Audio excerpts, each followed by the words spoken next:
Before we get started, if I could ask everybody to please mute themselves as we start moving forward. Thank you.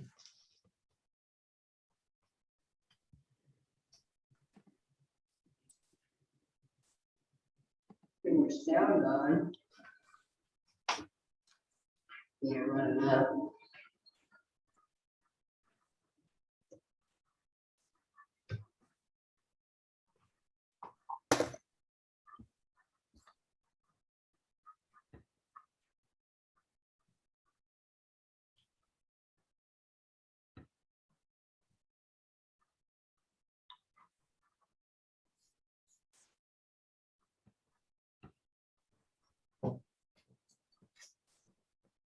Good boy, you got it. Madam Chair, whenever you are ready. Sitting Madam Chair, whenever you're ready. You need to stay here. What am I supposed to do when I don't know. they call my name? Tracy, you are muted. I'm asking everyone else to turn it off and mine's on. Mine's on. Good evening, everybody. I'd like to call to order the regular meeting of the Palm Springs Public Arts Commission, Wednesday, November 17th, 2021 at 5:30 p.m. And can we have a roll call? Yes. Commissioner Favreau.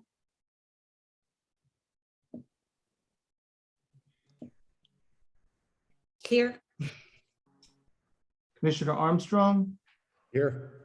Commissioner Newkirk. Here. Commissioner Lesniak. Present. Commissioner Demiani. Here. Vice Chair Pritchard. Here. Chair Merrigan. Here. Everyone's present. Thank you. So may I ask for a motion to accept the agenda? I make a motion to accept the agenda as written. Sorry. And do we have a second? Second. All in favor?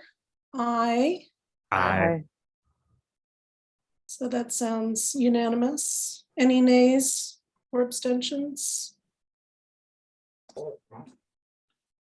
No? Okay, so now is the time that has been set aside for members of the public to address the Public Arts Commission on items of general interest within the subject matter jurisdiction of the commission, and agenda items if the member of the public cannot be present later in the meeting at the time the item is heard by the commission. Additionally, members of the public may address the commission on each item listed on the posted agenda at the time each item is heard. Although the Public Arts Commission values your comments, pursuant to the Brown Act, it can generally not take any actions on items not listed on the posted agenda. 3 minutes are assigned for each speaker. So we welcome all of our members of the public today, and Jay is going to be keeping our clock. So do we want to just go down the list? And start with Ho, H-O-U-G-H. And if you could give your name, that would be great. Hi there. Good evening, Madam Chairman and members of the Public Art Commission. I'm Catherine Huff, and I would like to comment about the Frank Bogart sculpture.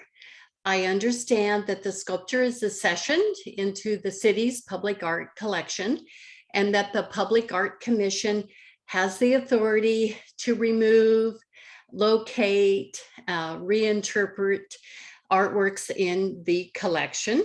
I also understand that the artwork was donated to the city in public trust. And regarding ethics, it is vitally important to protect artistic property and ensure public access. It is a responsibility to serve the public trust by caring for the artwork on behalf of our community and to preserve and interpret the art for future generations. If the Art Commission 2020, the time is 8:30 a.m. Commissioners participating are Vahid Khorsand, David Ambrose, Caroline Cho, Susan Helen Lerner, Liliano, turn your speaker off, please. Veronica Padilla. Okay, so if the Art Commission decides to relocate the sculpture, may I suggest the Village Green? Through educational endeavors conducted by the Historical Society, the cowboy bronze could be contextualized and interpreted so that there is a better understanding of the history of Palm Springs and its cowboy culture and our Western heritage. This cowboy sculpture could be repositioned to tell the real story of our city's Western heritage in a valuable, meaningful, and relevant way for all members and for future generations. My second comment is about the Visual Artists' Rights Act of 1990 that prevents modification or alteration of artwork. I note that VARA does not protect location of site-specific work, but VARA allows artwork to be relocated as long as the move does not alter or modify the artwork. I bring this up because if the sculpture is removed and separated from the group of boulders that the horse and rider are mounted upon, it would change the integrity of the artwork. I strongly believe that it was the artist's intent to place the sculpture precisely on an outcropping of rocks, like a cowboy riding his horse on a rocky ridge across our mountains. Thus, the boulders provide the foundation of a natural Western setting and must not be separated from the bronze. I ask that you please preserve the integrity of the artwork and the moral rights of the artist. Thank you for listening to my comments. Thank you. Are you, you were just here as the public, correct? Not as a member of, okay, great. So is the next person, is that Renee Brown? Is that you, Renee? Yes, my name is Renee Brown, and I am the Director of Education and the Associate Curator for the Palm Springs Historical Society.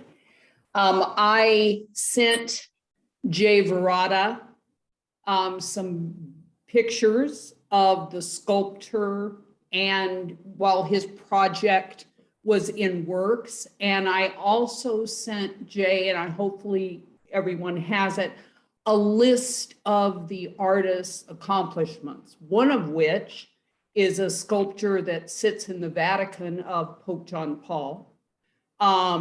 Another one is the fact that he created for Cartier these beautiful Spanish bowls.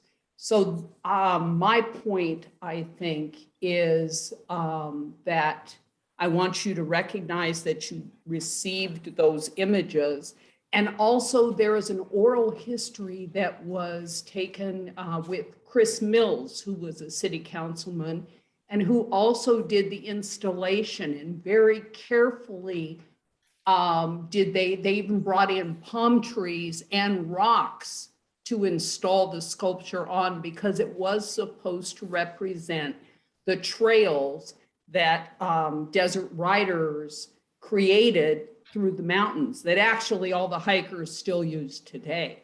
So please take a look at those things that I sent, and hopefully that will give you a better idea of the quality of the sculptor and the artist who created the sculpture. Thank you.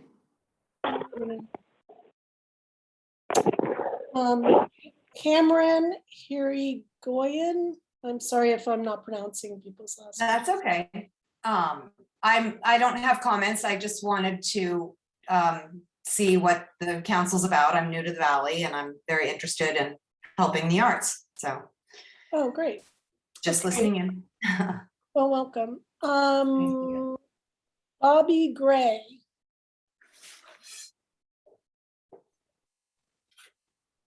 Do you have a comment or are you just listening?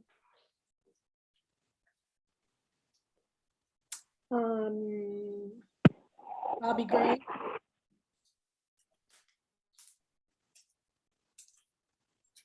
How about Mark Talkington?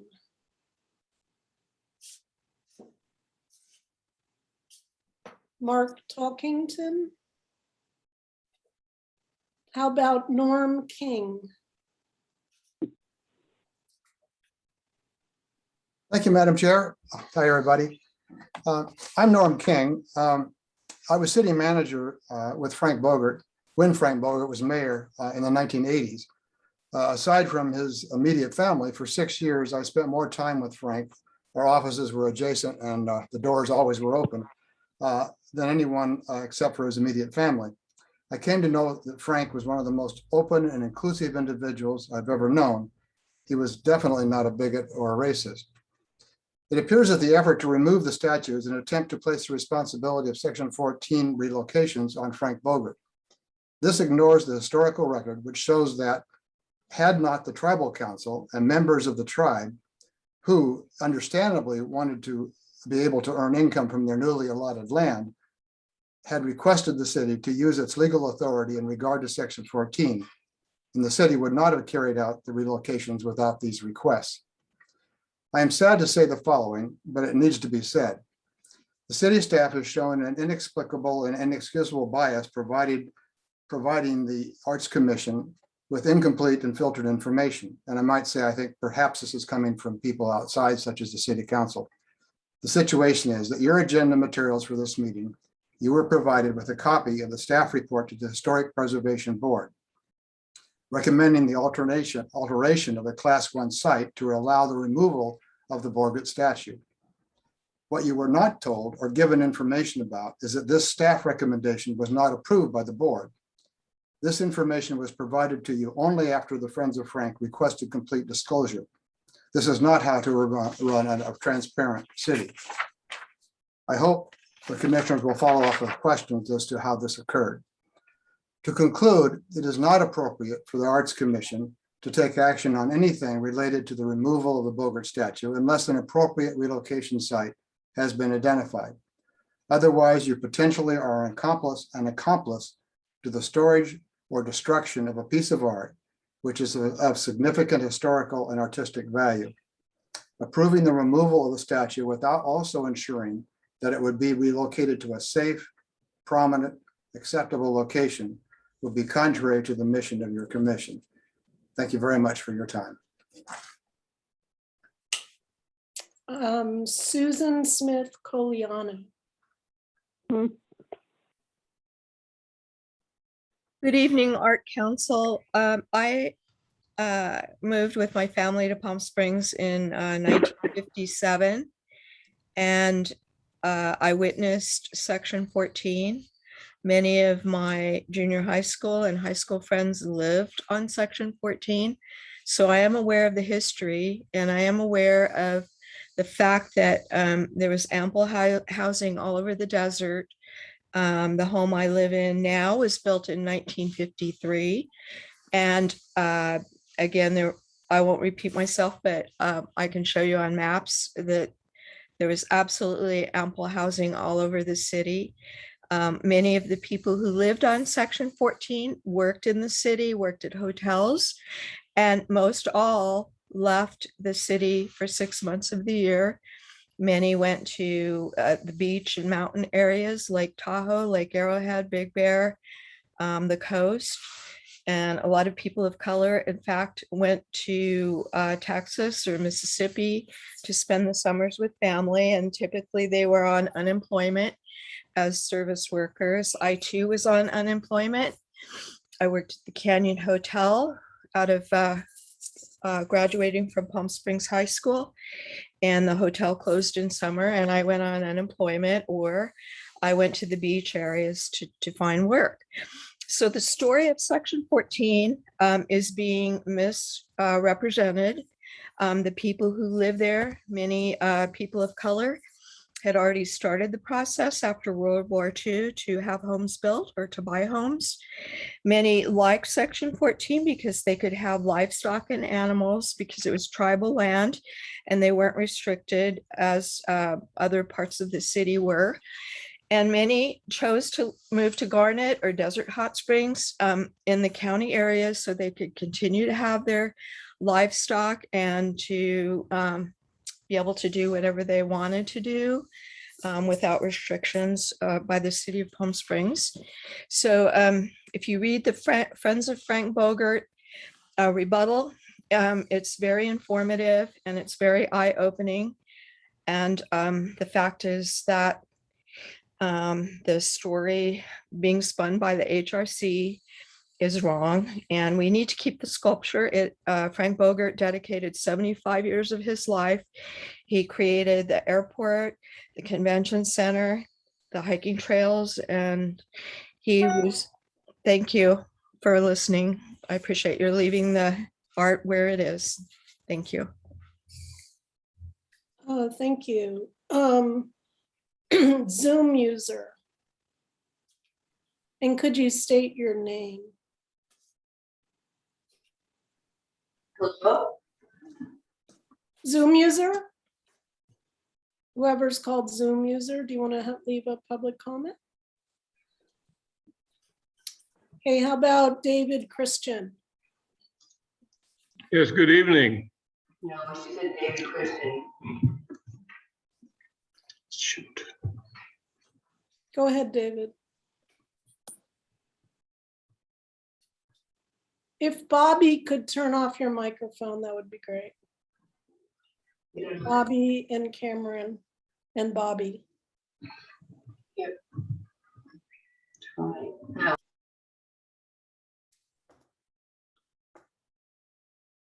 Okay, David, did you want to leave a public comment?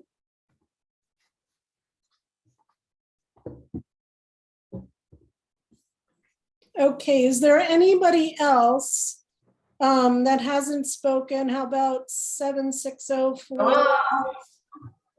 Hello? Bobby Gray, do you want to make a public comment? Okay, go ahead. Go ahead. Yes, good evening. My name is Bobby Gray. I am a lifelong resident of the Coachella Valley. And I'd like to comment regarding the Frank Bogart statue, please.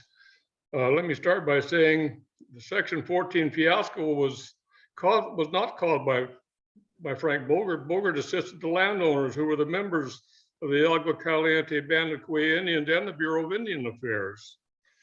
Two Agua Caliente families, those of former Chairman Richard Milanovich and former Chairman Pete Ziva, submitted comments to the City Council addressing their lifelong friendship with Frank. In addition, former Vice Chairman of the Tribal Council, Barbara Gonzalez Lyons, described the benefits of the city and the tribe of working together to help the tribe become financially independent. Former tribal chairman Richard Milanovich described Frank Bogart as the city's first luminary. Former Mayor Ron Oden became a friend of Mr. Bogart during his decade of being on the city council and mayor, and not once did he raise any issues or state any concerns regarding the statue being an issue. I believe Frank to be worthy of a place of honor in the history of this wonderful city, and I urge the council to support the preservation of his memory. And I thank you very much for your time. Thank you.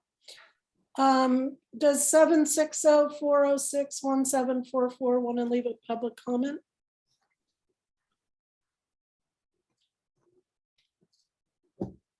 Is there anybody else?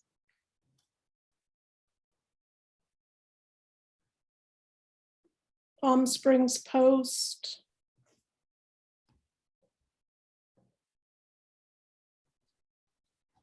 Okay, well, thank you very much. Excuse me. I've been so ill, so please forgive me if I start coughing. So thank you so much for all of those public comments. We really appreciate the public attending our meetings and giving us feedback. So that is greatly appreciated. A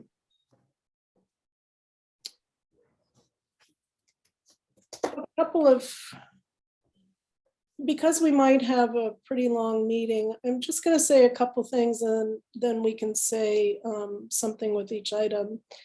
But we met, just to update you guys on a couple of things. We did go meet with Parks and Recs, and I think it was a very productive and a very lively discussion with Parks and Recs. And thank you, Gary, for volunteering to be our liaison. I don't think Parks and Recs is here tonight unless they're a Zoom user, but I don't recognize any of the names.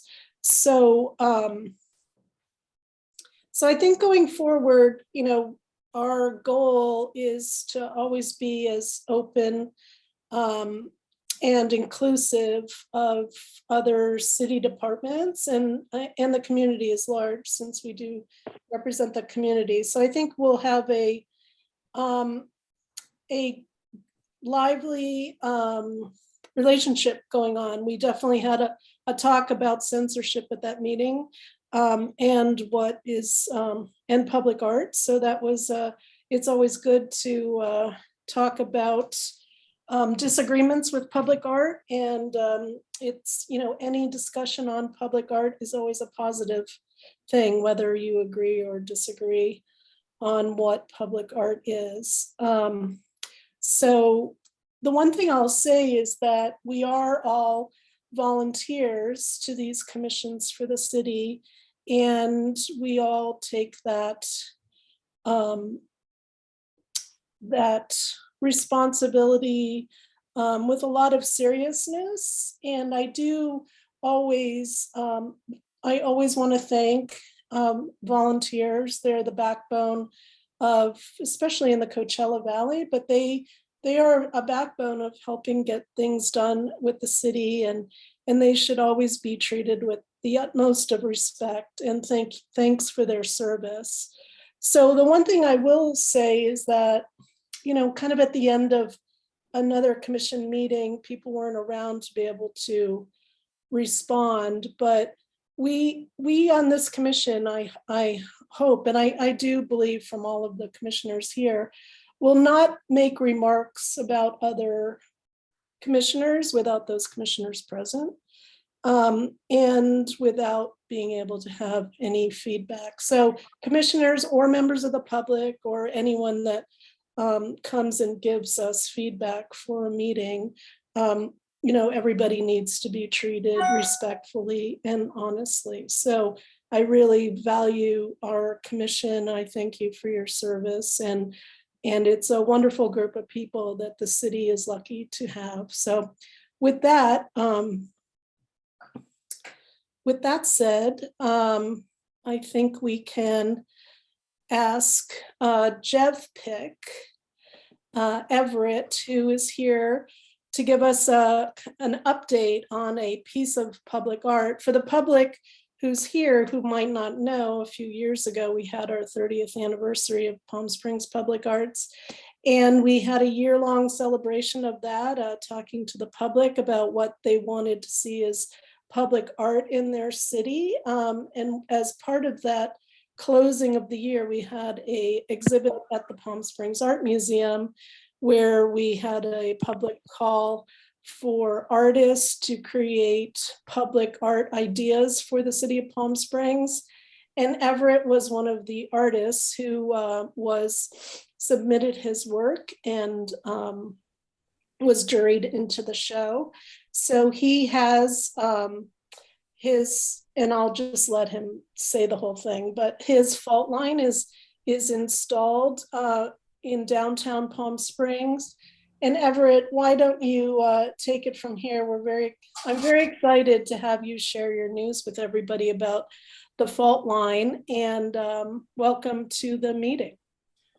Thank you very much for having me, and thank you for believing in art.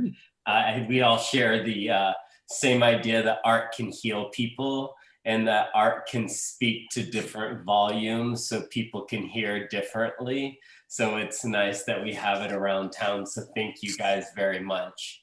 And it's the same for the fault line meditation.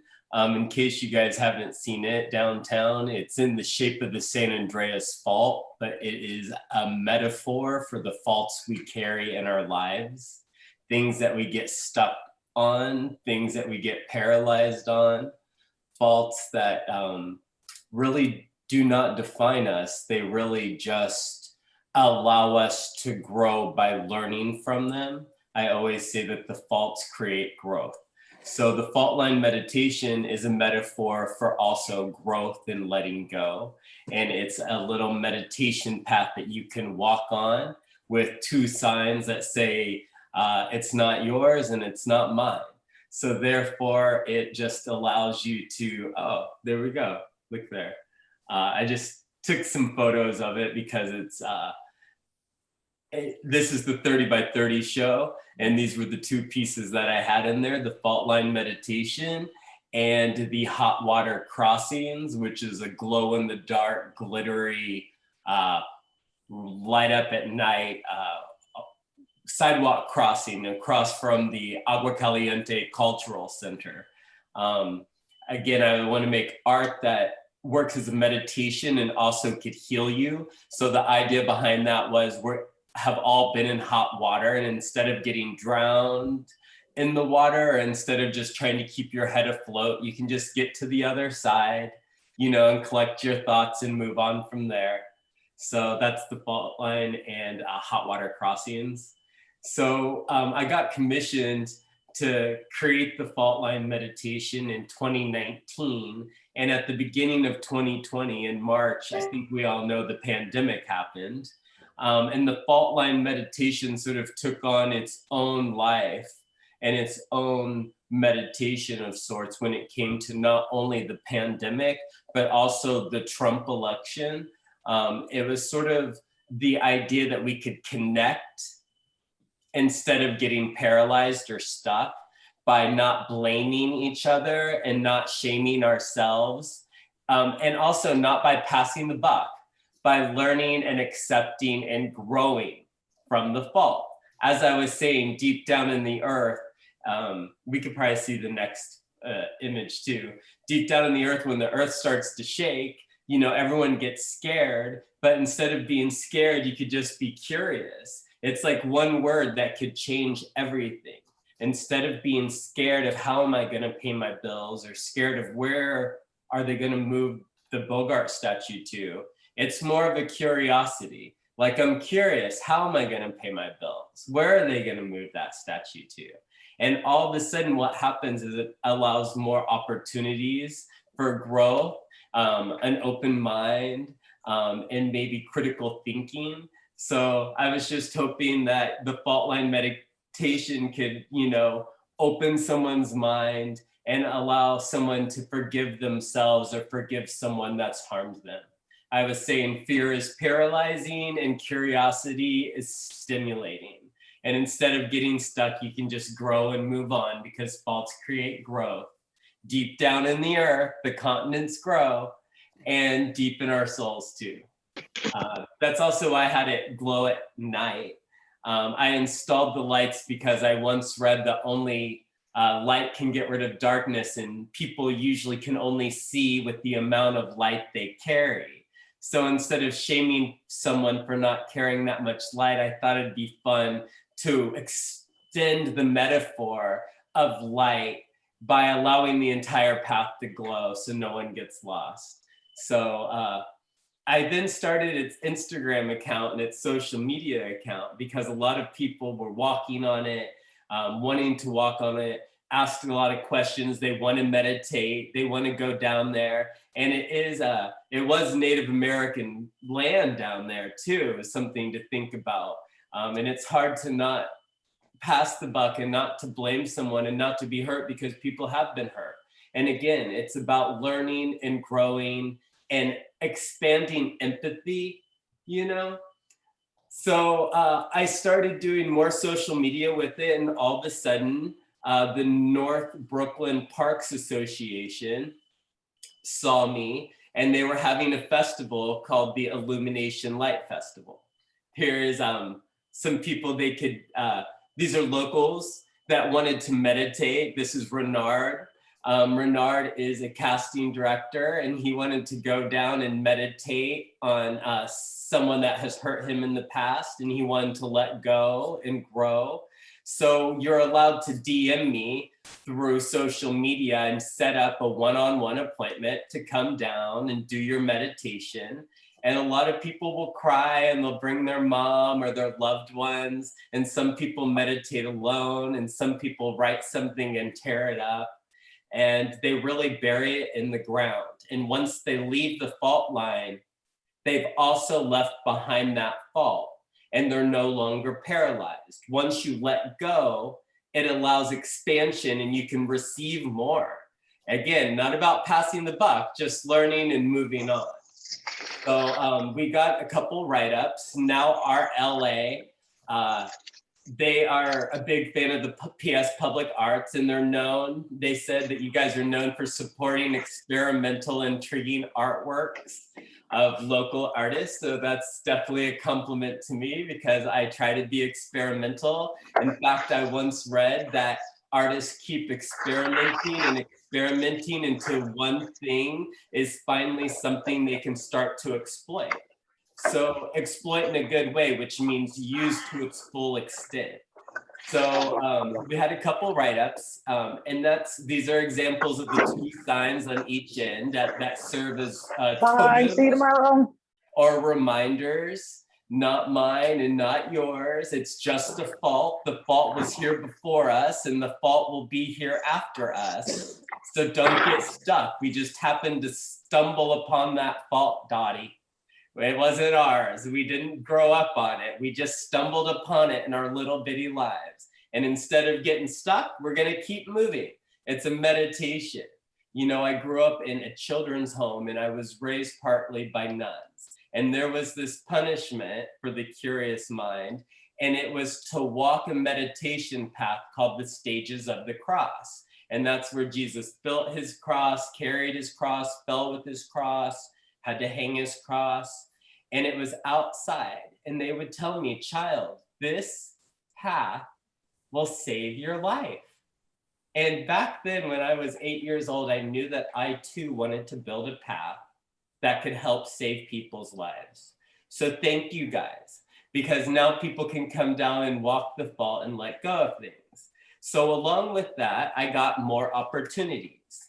The Brooklyn project came up, and they asked me to build the fault line meditation underneath their new K Street Bridge. And a lot of people sort of forget that Manhattan is an island, and it has 13 bridges, and each bridge is sort of famous. And this is the K Street Bridge, which is their first renovated bridge that's contemporary. It's their first. It lights up at night. It has a young, fresh designer. It sort of has a Calatrava feel. And underneath it, they've created a pedestrian breezeway. They've reappropriated some area, and they've turned it into a park area where they can also have little concerts and vendors. So they invited me to come down. This is where it's at. It's across the street across the, I guess, river from Central Park over in North Brooklyn and Greenpoint. It's the bridge that takes you to Queens. And I made this one in the shape of the 152nd Street fault. So the idea was to create a blueprint, and you guys helped me show it, and we can start to build fault line meditations all around the world. And so the East Coast, I guess, debut was in Brooklyn.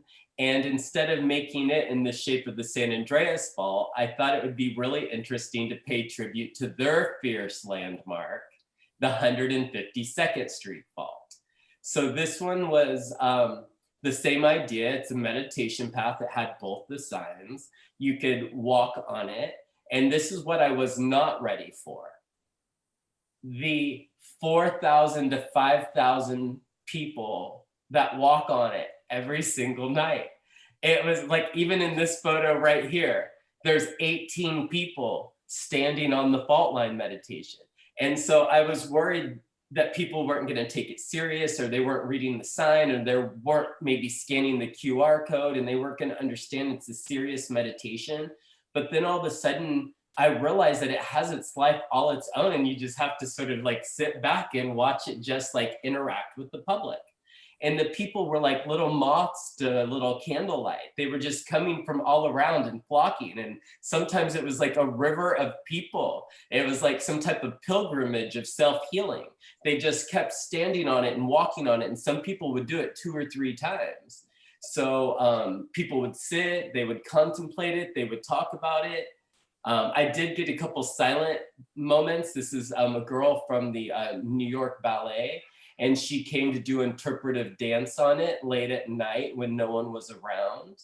And she got to dance amongst the trees, and it's fun because the one here is in the desert and it's in sand, and the one there is in grass, and the path itself is just lit up grass. It's 2 sides of binder board that I had painted red and attached the light to. It's underneath the bridge there. This was late at night. I went and took photos of it. It still glows.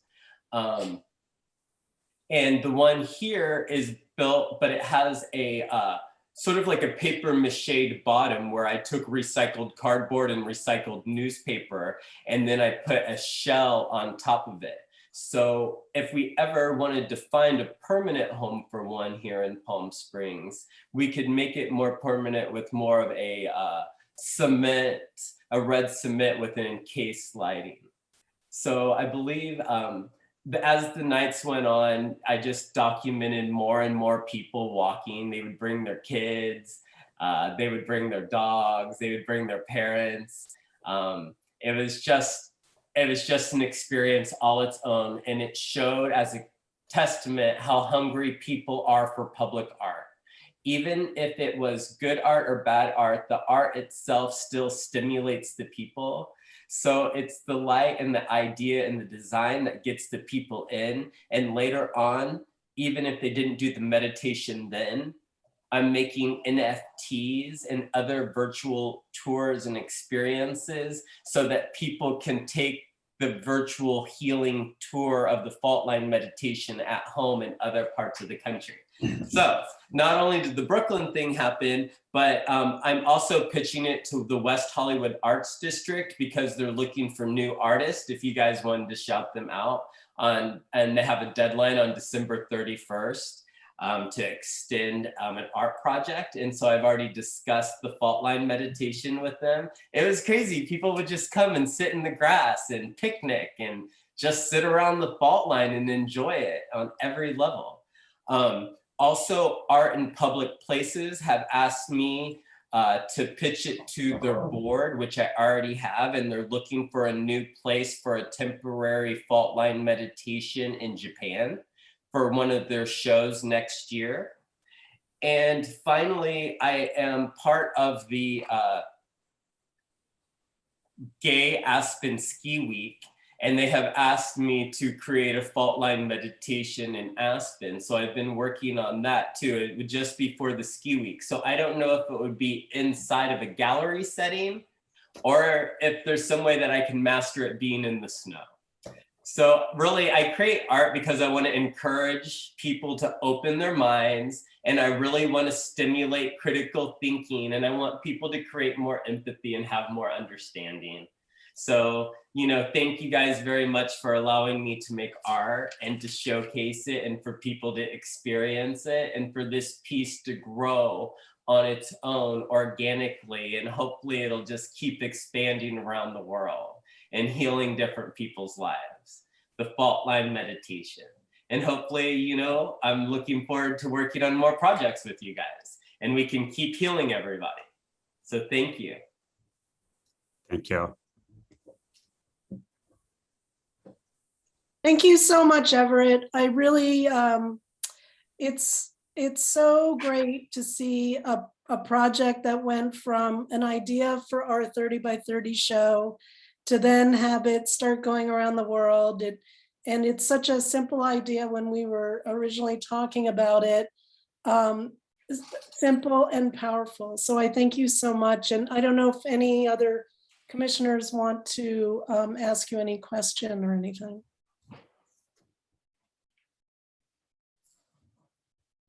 Oh, commissioners, does any other commissioner want us to ask any question?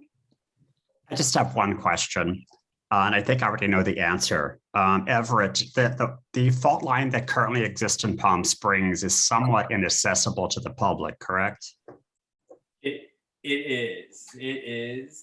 And if I know that someone is going to take it serious and they want to come down and really take the meditation, they're welcome to direct message me or text message or email me, and we could coordinate a time for them to go down for their meditation. But with that, Michael Braun, who owns the property, has given me permission to do that. But with that, I have to give them a disclosure that you're entering at your own risk and you have to, walk gently, and there could be spiders and snakes that could get you. I don't know. But, just like try to keep everyone safe, but also allow them to take the meditation because it really is healing. Honestly, church is sort of anywhere. You could sit in a chapel on a Sunday afternoon, or you could do your fault line meditation like at home, barefoot, and just meditate on your own too. But it is open by appointment if you're interested. Yeah, and it was installed during COVID, right? So no one could see it at that time. But we did talk about, and I was going to bring it up for the next meeting, of doing, I think some commissioners were interested in leading some downtown public art tours. So maybe we could do, we had talked about maybe doing them on a Thursday, or maybe we could do them during Modernism Week. And then maybe we could have some times, Everett, maybe that are possible to then include the fault line. I think that's a great idea, Tracy. That's really smart, whatever you guys come up with, because people really appreciate it. I just had a little event, and thank you, because Russell showed up for it too, and I appreciate the support. But it was the Pride Art Walk, and I had 40 LGBTQ owned businesses showcasing 40 to 60 LGBTQ artists. And it included several of the artists from the Palm Springs Arts Commission projects. You guys really support the LGBT community, not just artists. So with that, it was so successful and so many people just wanted to walk around and look at art. It would make sense, and they wanted to see it more often because you guys have several pieces of art downtown. So that would be fun to open that up and to allow people to come down and experience the art and to do the meditation. People would really love that. And it's part of the public art, I feel, is the experience. People can always look at art on a wall in a gallery, but really there was something about camaraderie and being together with a group of people, the experience of seeing the art in flesh with the light reflecting off of you. That really is magical. So I think that's a great idea and people would love that. I would love to help however I could. Okay, great. We'll get back to you on that then. So are there any other questions for Everett from Arts Commissioners?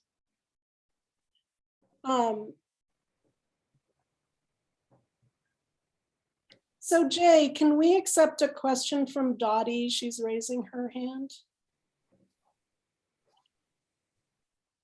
It's not, the public comment section is closed. If there's an item on the agenda she wishes to speak to, that it can happen then. Okay. All right, so with that, let's move on to Madalena because she has a time crunch.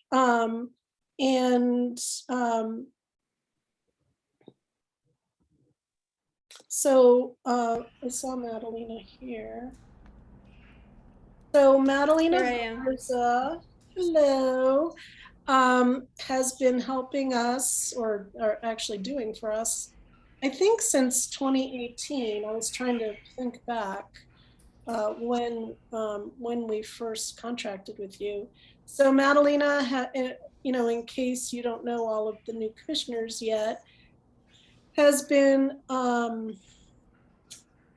wonderful and integral to our outreach to the community. So one of the things that we really felt we needed as a public arts commission, because we really wanted to embrace the community and make sure we try to keep the community informed of our work and the special things that we do, we are really proud of and excited for. The city the city doesn't always have time to showcase and market our work. So we were able to contract with Madalena, and she comes in from time to time and gives us updates of the work she's doing. So I invited her here today to give an update for all of the commissioners and to get to know her better. And thank you, Madalena. The floor is yours. Hello, everyone. I think most of you know, I love working with the commission, so this is exciting.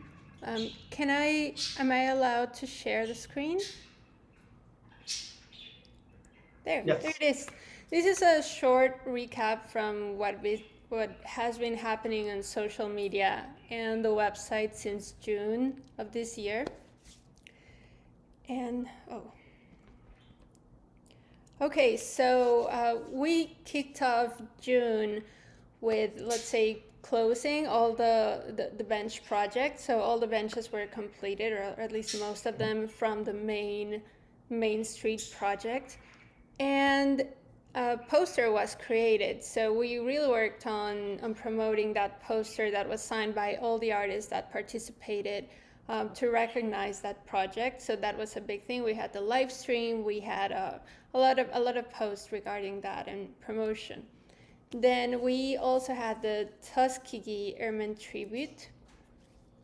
We promoted that as well. There was a new mural that was created in collaboration with Desert X, Finding a Home in My Own Flesh. And everything is usually shared on stories, Instagram, and Facebook. Something else we did was interactive art workshop with Sergey Atukwe. And we created the flyer, the promotion. We had a short time to promote this, but still, I think it was a great event. We had video and photos for that. And when it's an event coverage, we usually have photos and video that then we can use as a recap or only for the stories.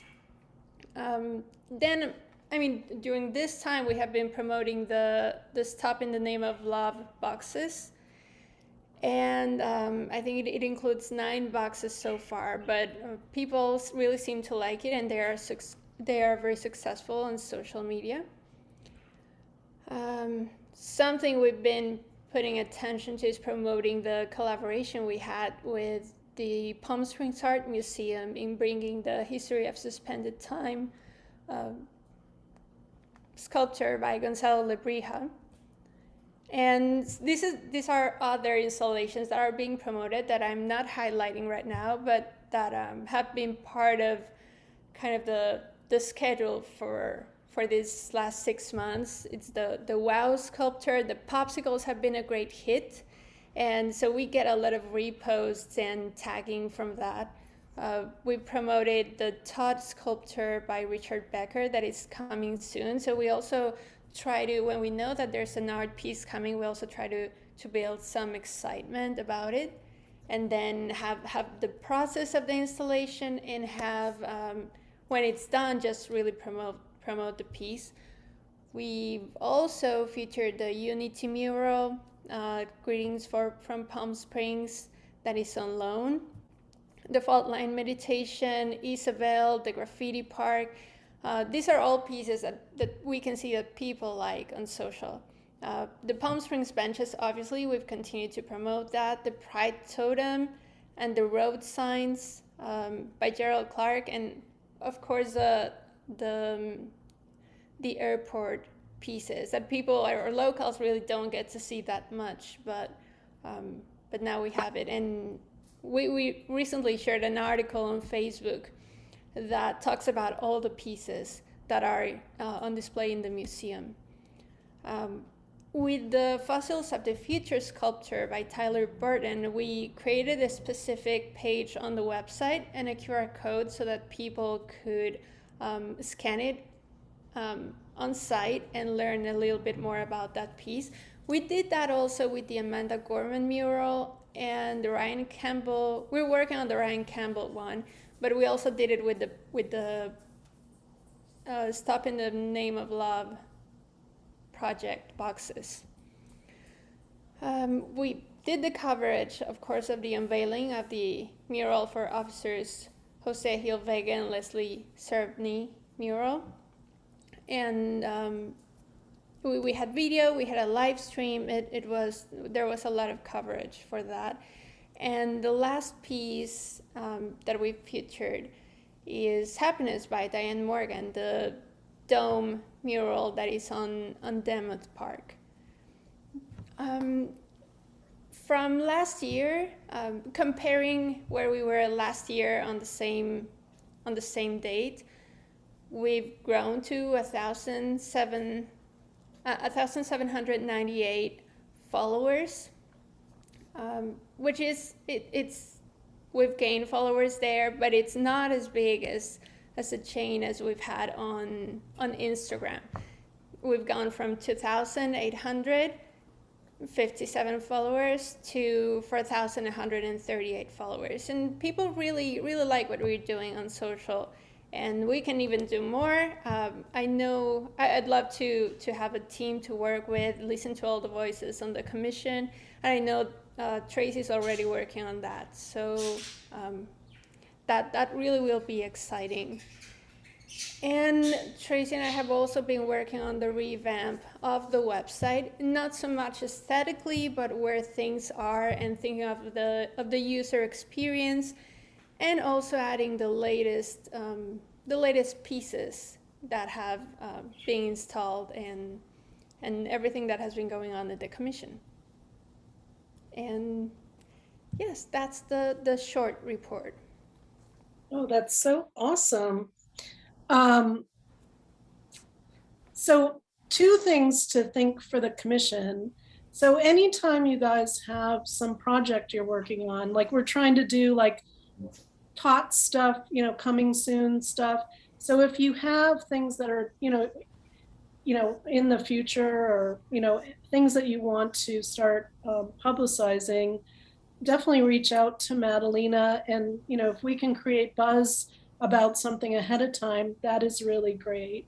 And we're also, I really want the website to be a total repository of everything we've done. So we're trying to get all of the temporary art on the website that has been done over the past couple of years. So if you have anything to contribute to that, reach out to Madalena. That would be great. And then Gary and Barrett want to work with you as like a committee. So I don't know if anyone else wants to do that, but you're always welcome to just reach out to Madalena and ask her to, promote your projects. And then I reach out to her as well. So there's, something that will be very useful is usually I know about the installations. I know the name of the installation and the name of the artist, but I don't have good description of, or an extensive description of what the project is about, either materials or the inspiration behind, or what is the idea behind the project, or what is its purpose. So every time that there's a new piece, even if it's temporary, or if it's a box or whatever it is, it would be nice to have that description to use on social and to have on the website, because otherwise we just have the name and the photo, and people can't know really what all the work that was behind it. Oh, maybe even definitely. installation issues.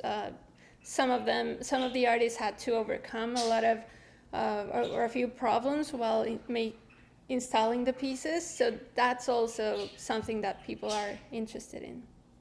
Yeah, definitely. We had to do so much hunting for so much of the information that's on the website, even to find years and dates, and the, you know, at the minimum, the date, the medium, when it was installed, and yeah, any info on the artist or an artist statement or artist comments, definitely that is great, because we want to make sure that the website too, you know, conveys the story of all of this art. So, yes, I'm happy to meet and to schedule a meeting with you, Gary and Barrett. We can work on this, and I know that my contract ends in December. I would love to keep working with you, so just let me know. We'll talk about it. So does anyone have any questions for Madalena? I will, you know, I have some thoughts for Madalena, but we can address those offline and when we sit down with Barrett. I think we can grow by targeting consumers differently. Not everybody uses Facebook the same way they use Instagram. And I think we need to do some Twitter outreach as well. We can deal with that separately. Awesome. Well, thank you so much, Madalena. Thank you so much, Madalena. Goodbye. Bye. Have a good evening. Thank you. You too. Have a great meeting. Okay, so item number 3 is an item that we continued from our last meeting. So Tracy, really quickly, sorry, we moved on kind of fast, but I did have a question about how we want to proceed with a new contract for Madalena. Okay, what's your question? Oh, should we discuss that now? If we want to put something together? I think I would talk to her and kind of see, you know, maybe you should look at, we can get you her other contracts, or she could give it to you, the last contract. And maybe you can just kind of look through it and see if there's, you know, if that scope of work still works, right? Like maybe you want to update the scope of work. But it's not something we have on the agenda to kind of discuss a contract tonight. Okay, I just wanted to make sure there was consensus that we proceed on that. And I'm getting the sense that there is, because no one is speaking up otherwise. Okay. Yeah, like if you guys are the committee that's, you know, you're going to work with her, then, you know, bring us back a proposal. Okay. Okay, cool. So thank you, Barrett. So item 3 is continued from last meeting. So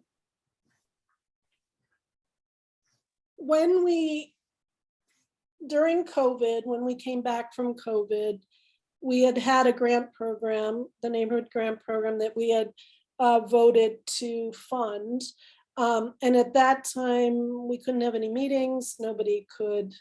I'm giving this little background for the public that's here. So we created, you know, we couldn't meet. The idea behind the neighborhood grant program was to engage the neighborhood, right? So it was, you know, the neighborhood would be the driver of the grant proposal. You know, we wanted neighborhood involvement. It wasn't just one person, you know, it was like a neighborhood committee, and And it was a way of doing community outreach and bringing public art to other parts of the city that we don't have public art, and really engaging the community in what they wanted their public art to be. So because of COVID, that we had just done, it was my project, and we had just done all of the stand-up proposals to all these different groups and had the application and everything, and then COVID hit. So so that grant program was kind of mothballed and turned into the CARES grant, which was community artists respond to the community arts respond to the economic shutdown.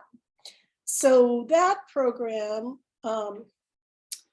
we funded, and we gave a lot of grants to community artists during that time.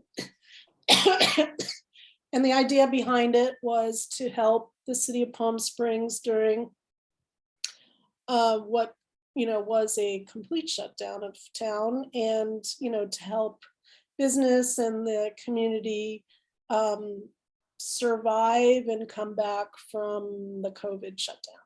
So those grants were shepherded by a limited number of commissioners. So what we promised in funding the program was that we would review every single piece of temporary art and give them an up or down vote in order to let everybody have their say, and as a way of putting all of the pieces in front of the public. So my idea behind this is to create, we now have new commissioners. COVID has lasted longer than we had originally thought. So this has taken time.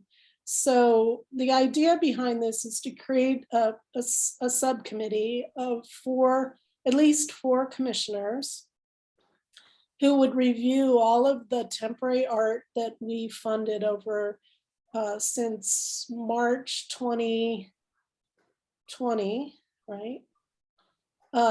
Is when we shut down. So yeah, March 2020, I think we were able to come back in May, something like that. Or we'd have to look it up when we were able to start having meetings again. So to review all of that public art, and then we can all vote on whether or not we would have approved it or not approved it. And then this committee will give us recommendations on if they find a piece that they want to make permanent, if they, so just evaluate all of the public art that we funded during COVID, all of the temporary public art, and then report back to the commission. So they would review all of the pieces. You'd create like an inventory of the work, and then you would report back to the commission to either return art, to transition art, and then to figure out any associated cost in addition to what we've already spent. So the goal of that is to survey, inventory, and make recommendations by February 16th, 2022. So then that's one of our meeting dates. So then you would bring back your recommendations to us, and then we could vote on them as a whole to the commission. So there isn't a standing spreadsheet of all of the temporary art. So I'm in the process of making one for everybody, and I will give you mine, and then you can add to it, make any changes, corrections, etc. So it's something that you can use to start with.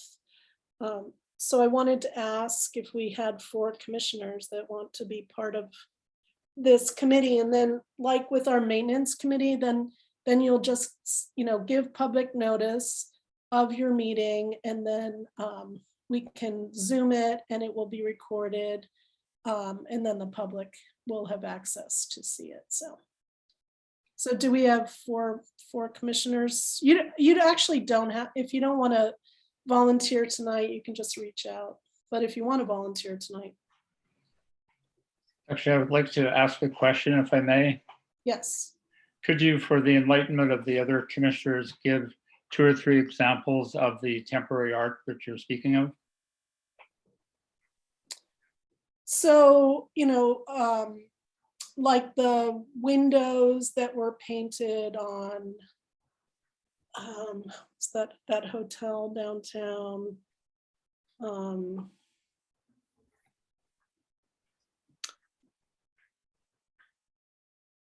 the wow sculpture, the horses on Tockwitz. I'm sorry, The horses on Tockwitz. that's a separate contract.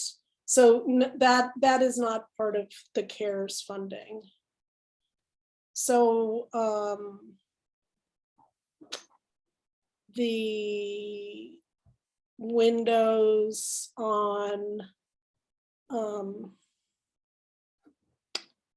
Indian Canyon. I mean, Russell, you did so many of them, so you can throw them out quicker than me. I can look at my spreadsheet.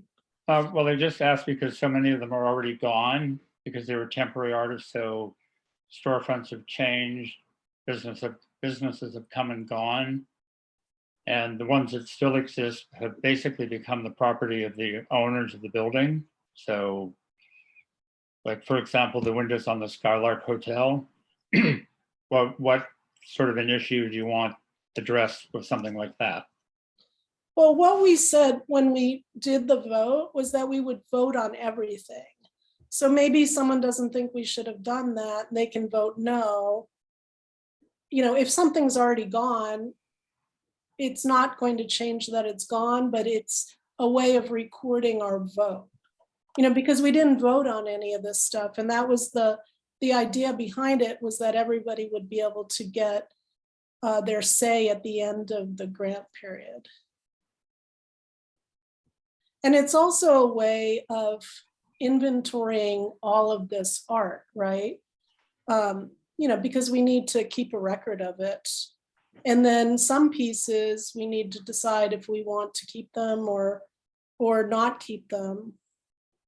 And then other pieces, so say the Skylark Hotel wants to get rid of that painting, are we responsible to remove it?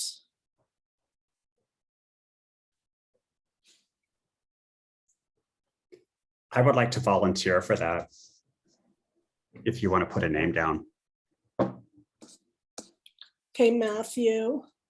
And don't feel pressured to volunteer tonight if you don't want to do so in public.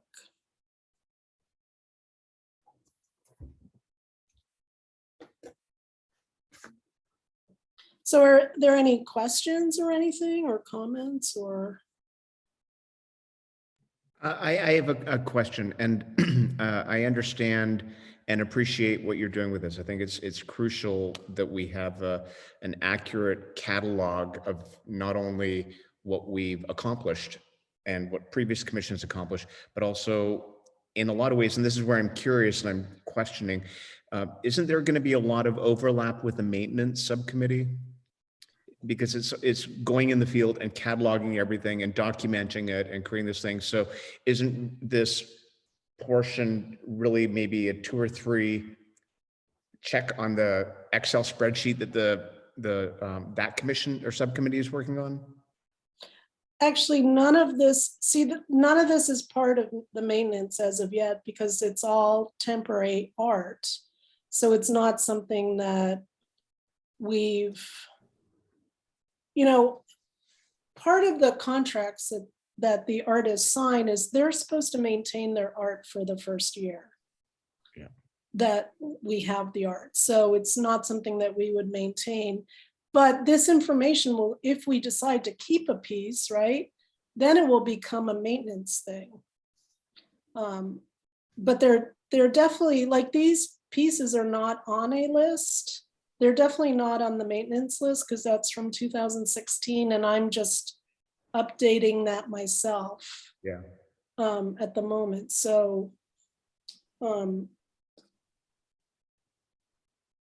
we have to, I feel strongly that we have to document what we've done over the past few years in a public form that's accessible to the public.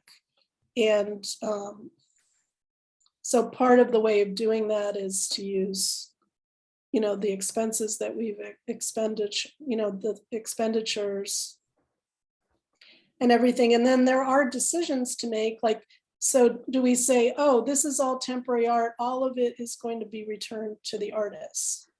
Or do we say, oh, well, we'd like to keep this piece or we'd like to keep that piece? So then if we keep it, like if the subcommittee says, hey, we'd like to keep this piece and it has to move, and then like what would the associated costs be with the move, right? Or what would be, you might not know what the maintenance cost would be, but maybe you could say, well, we think this might, if something's made out of plywood, it's not going to last in the desert forever. So if we, take something into our collection that doesn't look like it's going to be easily maintained in a normal way, then that becomes every, reviewing and looking at a piece constantly to see how we maintain it. So. Tracy, I was just wondering, were there any records kept during the process of making these temporary works? It happened so recently. It seems strange to be having to do all of this after the fact.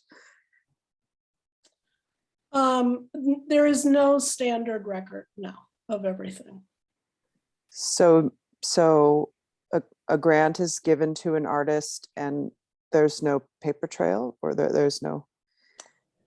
There is an inconsistent paper trail. Okay. So then, Tracy, and again, I'm not questioning you. I think this is important. But so if we have the grant given, but there's no paper trail, how are we to be these public art detectives? Do we just have to go and check to make sure it happened? Is that what this commission or subcommission would be doing? Well, I've been putting together a list. Yeah.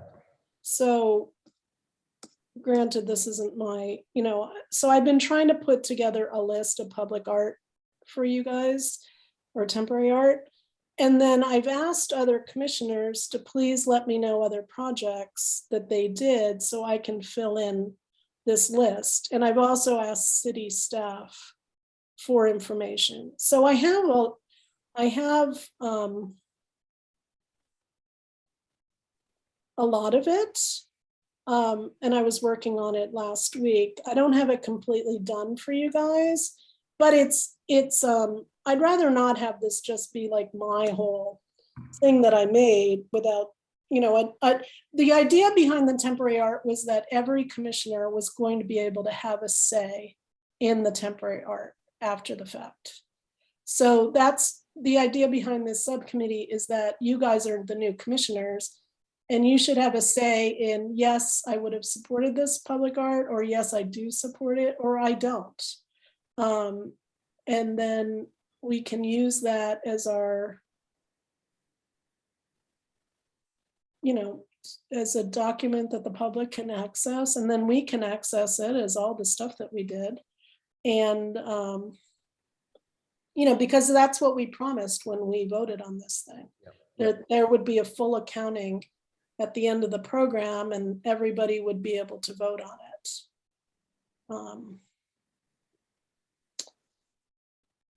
Tracy, I just want to ask a little more about the grant making process, because I wasn't there and I'm new, and I think we're probably going to have to do this again in the future. Can you just walk me through how that works? Like, do they fill out an application and we review it, and then the check comes from the city or?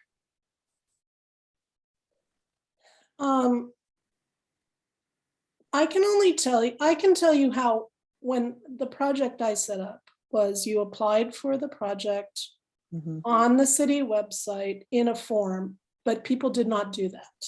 Okay. So I was not involved in most of these things. So I know that, people would fill out a form with Sarah, but they're not filled out for every single thing. And, there aren't really contracts, there were invoices. So I really think, as, sunlight and good public work, that we need to review all of the public art that we did over the past few years and just put it all down on paper and yay or nay it, or keep it going or not keep it going. If we do another grant program, it can never be done like this, period. So the whole idea behind the grant was, it was supposed to be directed from the outside in. And so I don't know.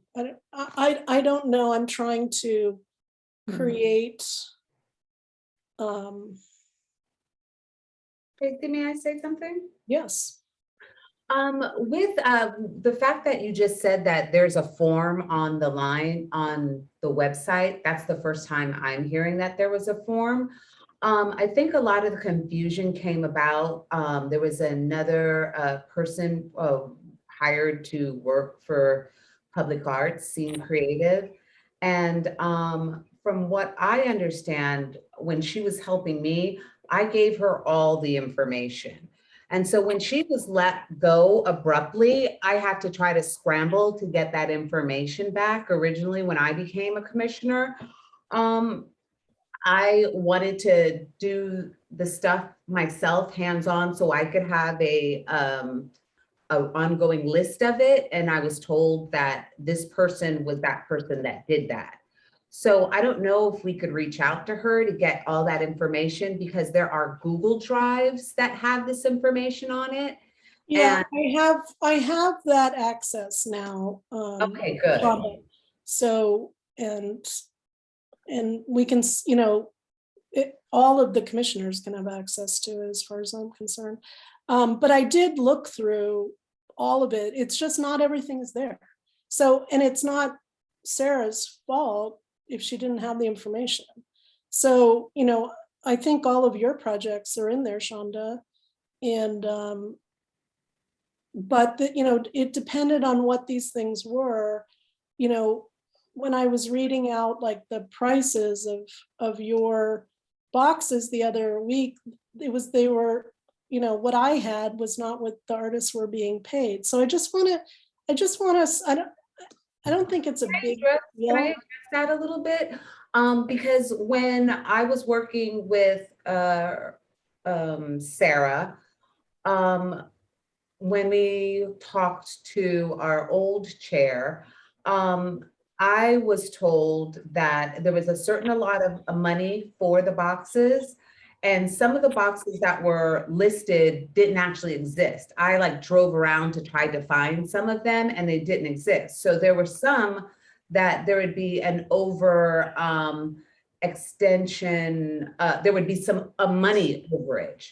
So in the beginning, the artists were given stipends for paint because it was COVID and it was like an incentive. And it was kind of like a COVID thing, which I believe she wrote up that way. I mean, I really left it in her hands. I gave her the information and we talked about it. So there's a lot of stuff that I don't even know if you have or not.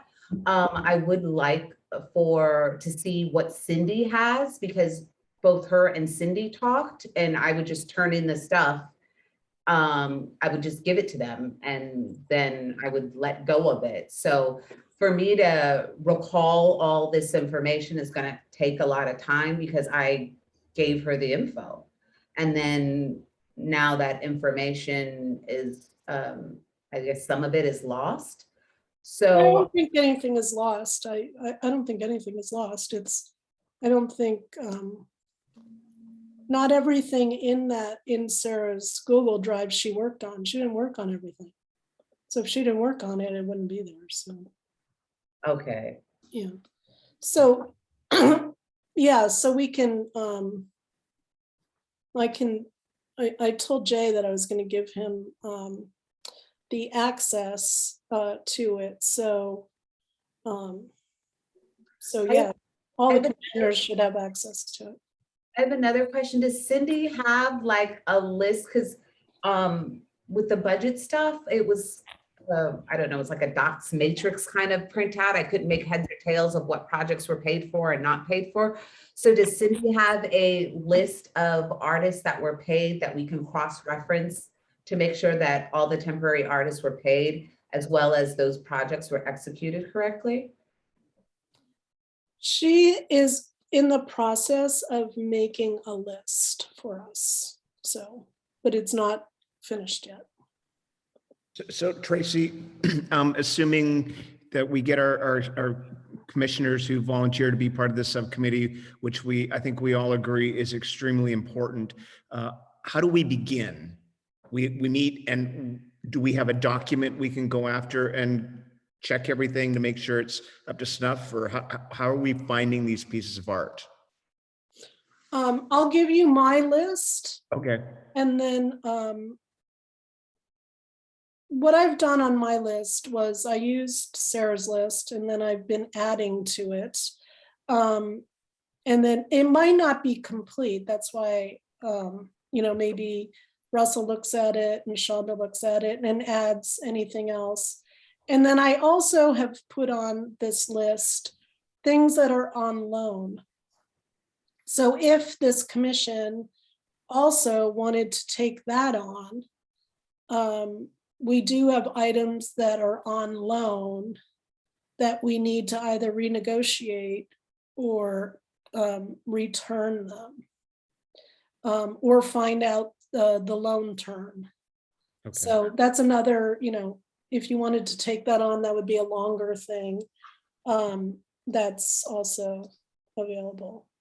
But I can ask Jay to send you this list tomorrow. I will volunteer to be on this subcommittee. I ask that one of the more senior commissioners, either Russell or Shonda, sit in, just so that we have some institutional knowledge. Otherwise, you're going to have 4 new commissioners that are sort of unfamiliar with some things that may have happened. Oh yeah, and definitely reach out to the 3 of us too for any questions. Yeah.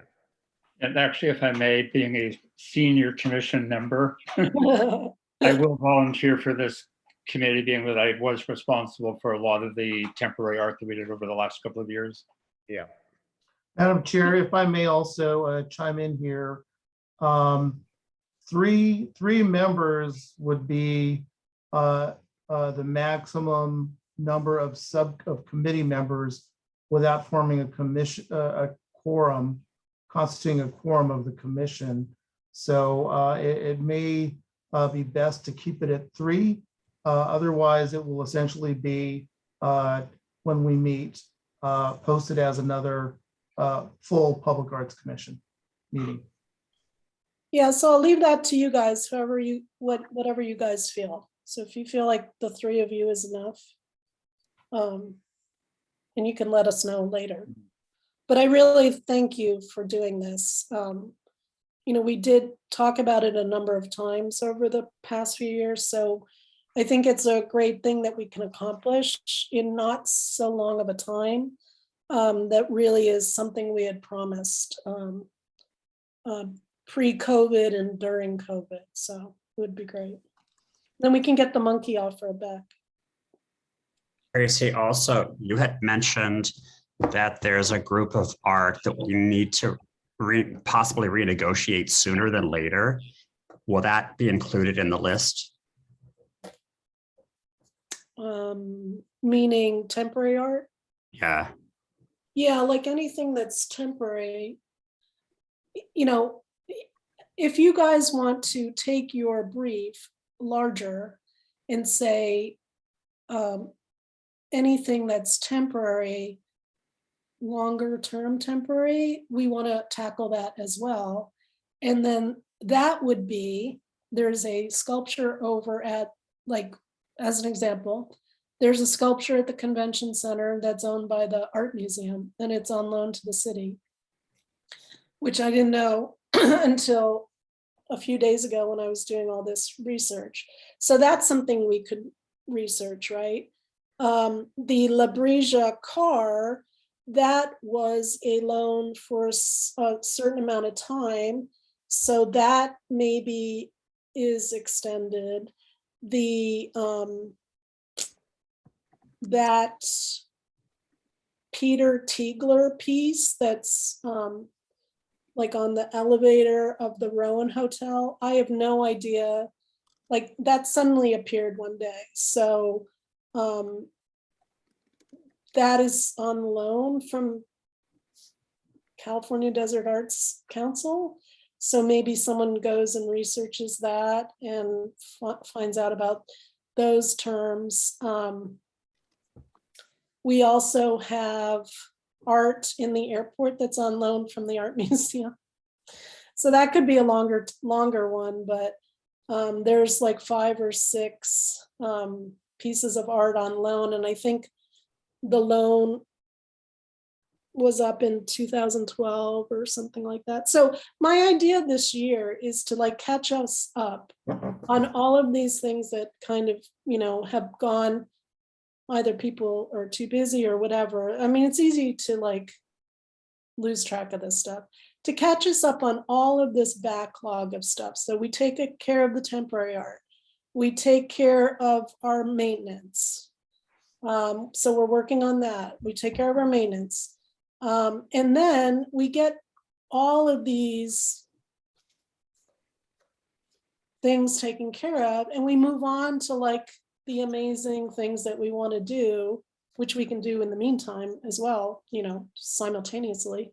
But we have more of an idea of budget, right? Like, hey, I want to, you know, we want to commission a really amazing piece for the city. And we know how much it's going to cost to maintain, and we know what it's going to cost to install, et cetera, et cetera.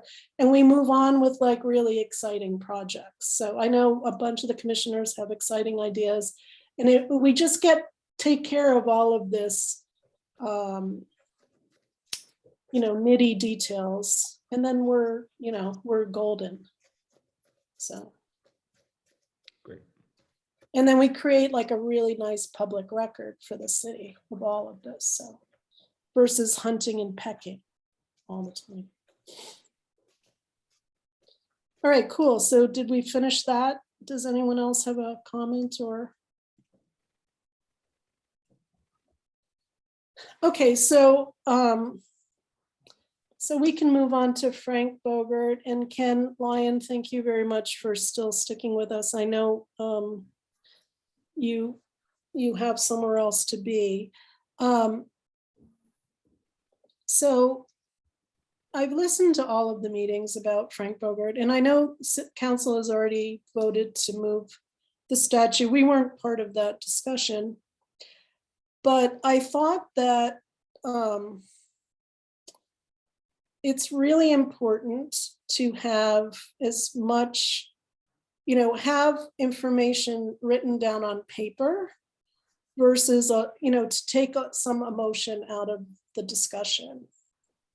So I just wanted to read one quick thing of, when I teach public art, this is one quote that I always use from the Association for Public Art. So public art is a reflection of how we see the world. The artist's response to our time and place combined with our own sense of who we are. Public art can express community values, enhance our environment, transform a landscape, heighten our awareness, or question our assumptions placed in public sites. This is art that is there for everyone, a form of collective community expression. Public art is a reflection of how we see the world, the artist's response to our time and place combined. So in a diverse society, all art cannot appeal to all people, nor should it be expected to do so. Art attracts attention. That is what it's supposed to do. Is it any wonder then that public art causes controversy? Varied public opinion is inevitable, and it is a healthy sign that the public environment is acknowledged rather than ignored. So I thought that after listening to the Historic Site Preservation Board, that there really wasn't in the record, you know, an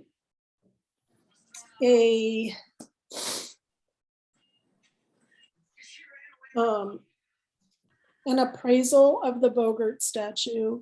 You know, everybody has just been talking about things, but not having necessarily something, you know, written in hard copy.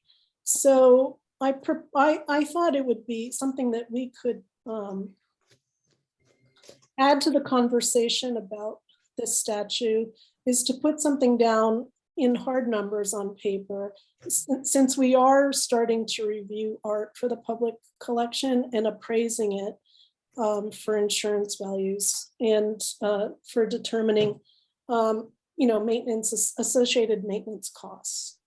So, you know, because everything we do has to be approved by City Council, any of our funds, I thought we could ask for them to contract with Nail to Nail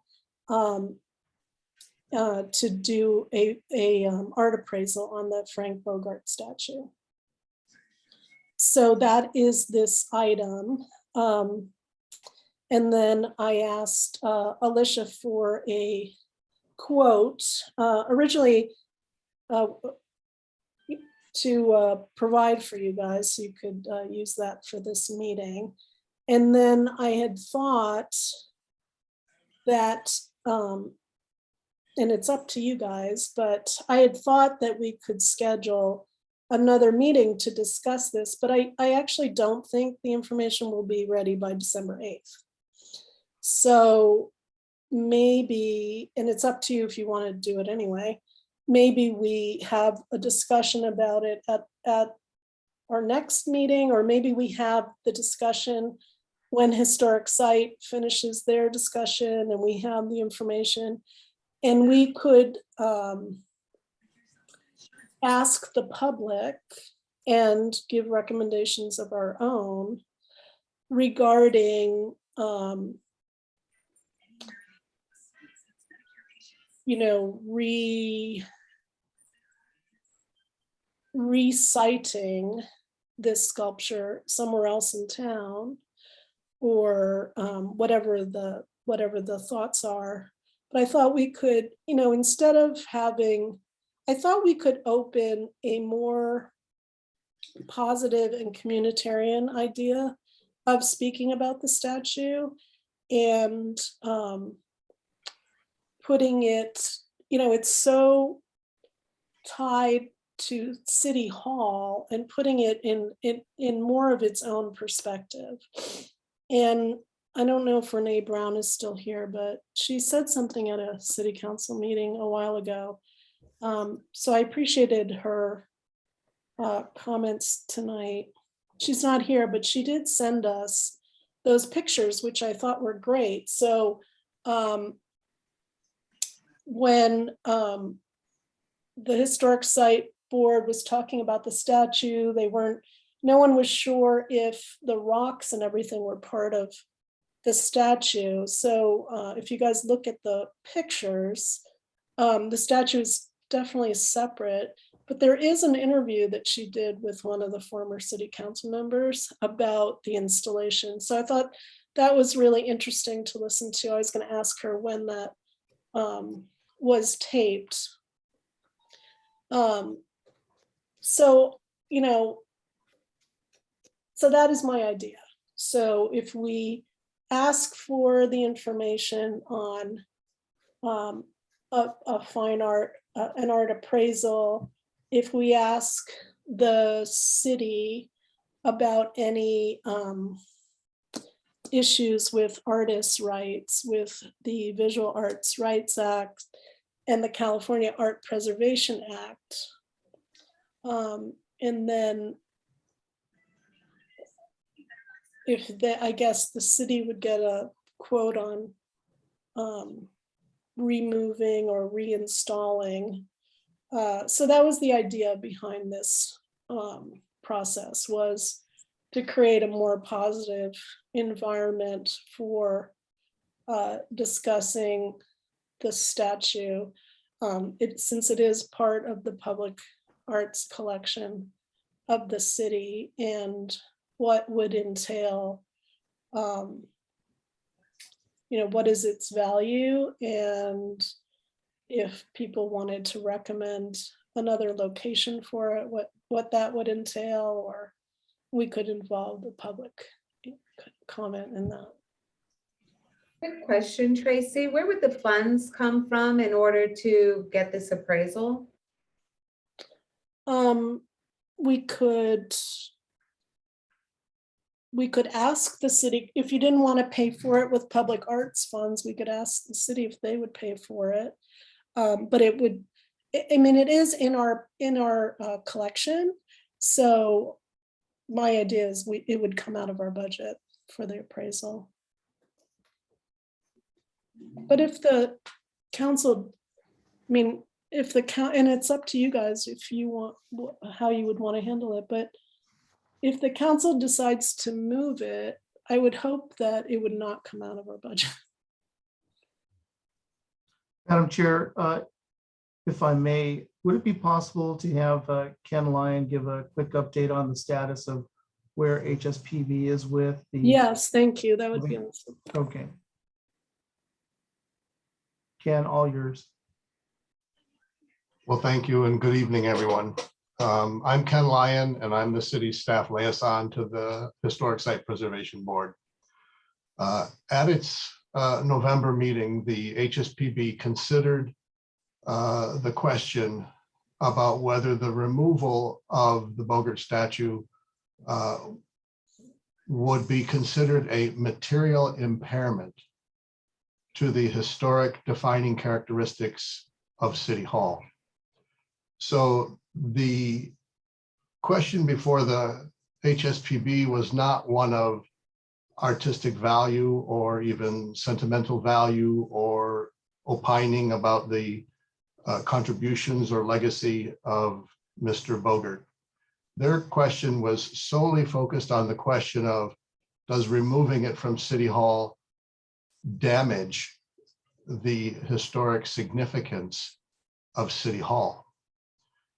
They labored with that question, and at their conclusion, they voted to continue the matter to a date certain of their December 7th, 2021 public meeting, and requested that staff seek more information about City Hall that would help more clearly inform them about what are the defining, character defining features of City Hall that contribute to its historic significance.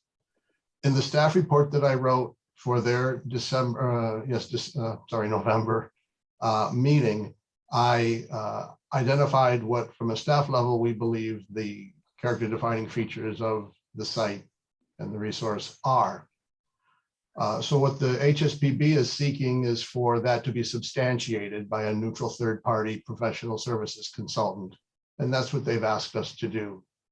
So I have reached out to at least two of our on-call professional services consultants who provide architectural and historic resource studies for the city on behalf of the HSPB. And I'm waiting for proposals from those consultants to come back. Once we do receive a successful proposal, we will commission that consultant to do that study, and the result of that study will be a report back to the city, which will be reviewed by the HSPB to hopefully assist them in making their decision about the question that was before them. It's now mid-November, and I have not gotten proposals back yet. So we anticipate at the HSPB's December 7th meeting that it will be continued again to a date certain of their January 2022 meeting, which we hope by that time we will have a contractor or a consultant under contract, and hopefully we'll have a report, the product of their work, available to prepare and present to the HSPB at their January meeting. So the short answer is they've taken no action yet and continued the matter, seeking more information as requested by staff. Thank you. Thank you so much, Ken. Does anyone want to ask Ken any questions while he's here? Yes, I do. It's a treat to have him. I have a question with, I was reading in one of the reports that the landscaper, there was a separate landscaper than the architect, and has the landscape architecture been taken into consideration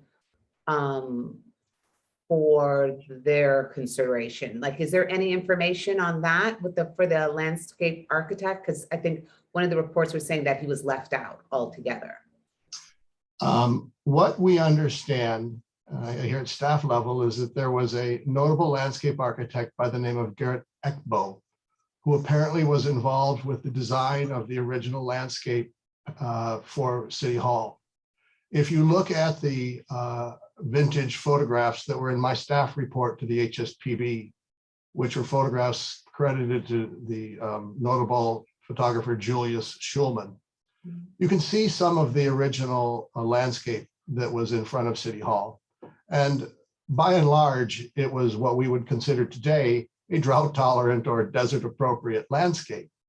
So sometime after City Hall was opened and put into use, that landscape was significantly and for the most part destroyed and turned into an expansive lawn of grass.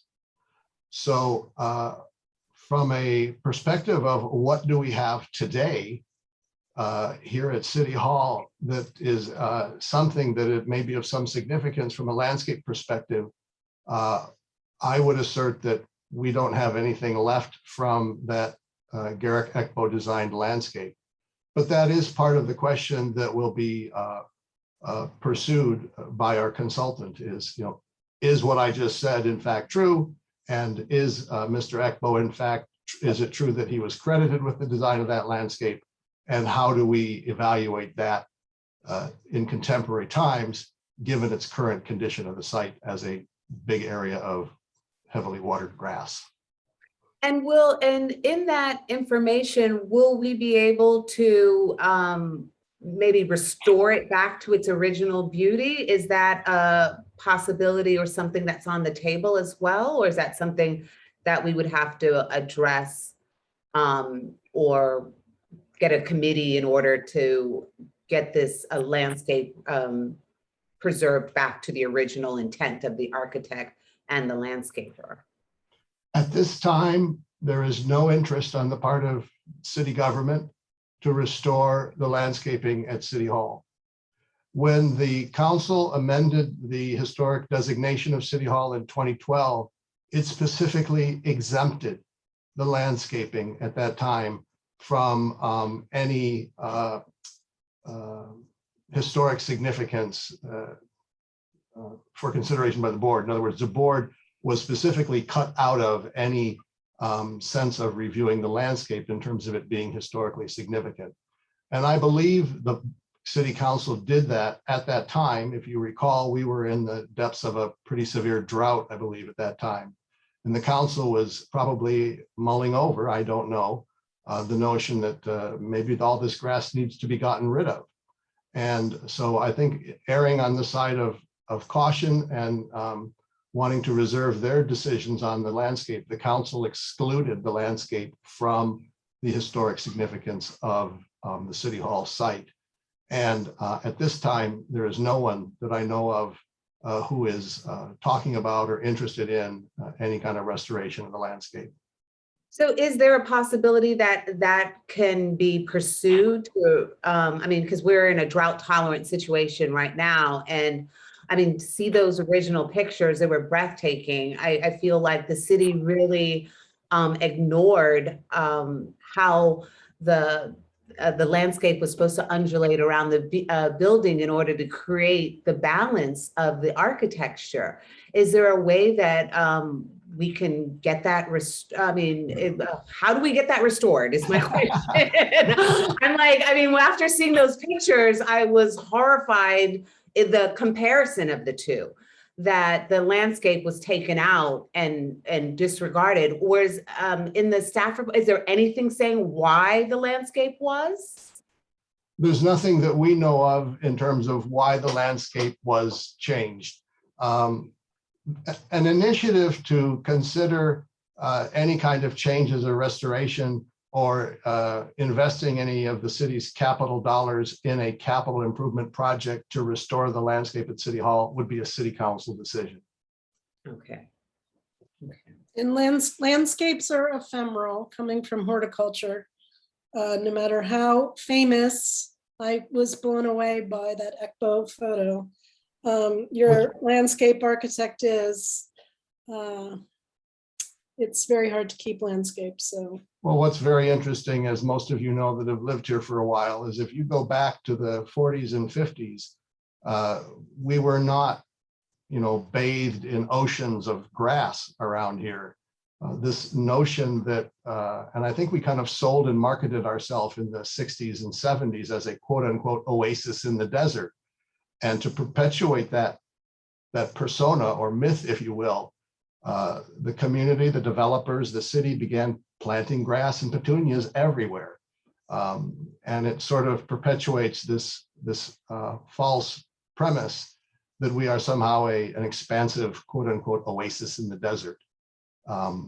We know that to not be true, of course, today. We know that everything we have in terms of all this turf everywhere is a created aesthetic.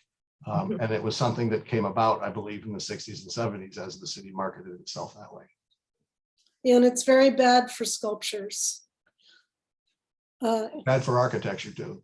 Exactly. Very much so. Thank you so much for sharing those pictures with us, Ken. I mean, I have the Schumann book, but your pictures, I don't know, it just moved me in a way that I felt like we should, petition to get it back to its original, Yeah, they're amazing. I think Gary had a question. Did you raise your hand, Gary? No. Oh, yeah, they were amazing. The photos were amazing. Does anyone else have a question for Ken while he's here? So just so people know, if you're putting things in chat, it's not part of a public meeting, so we can't respond to things in the chat box. So I just want you to know, in case you're wondering, because the meeting's recorded, we need to have everything recorded for the public. So we can't respond to things in the chat. Any other questions for Ken? Thank you, Ken. It's really great how you explained.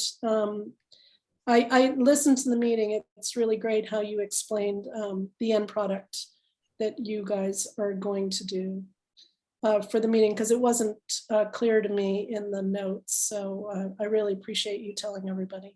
Thank you. All the boards and commissions that are struggling with this question around the statue are struggling. And I guess that's why the public process is rich and rewarding for us. It's sometimes frustrating, but ultimately, I think all the discussion will yield a good outcome. So thank you again for inviting me to today's meeting. Have a good rest of your meeting.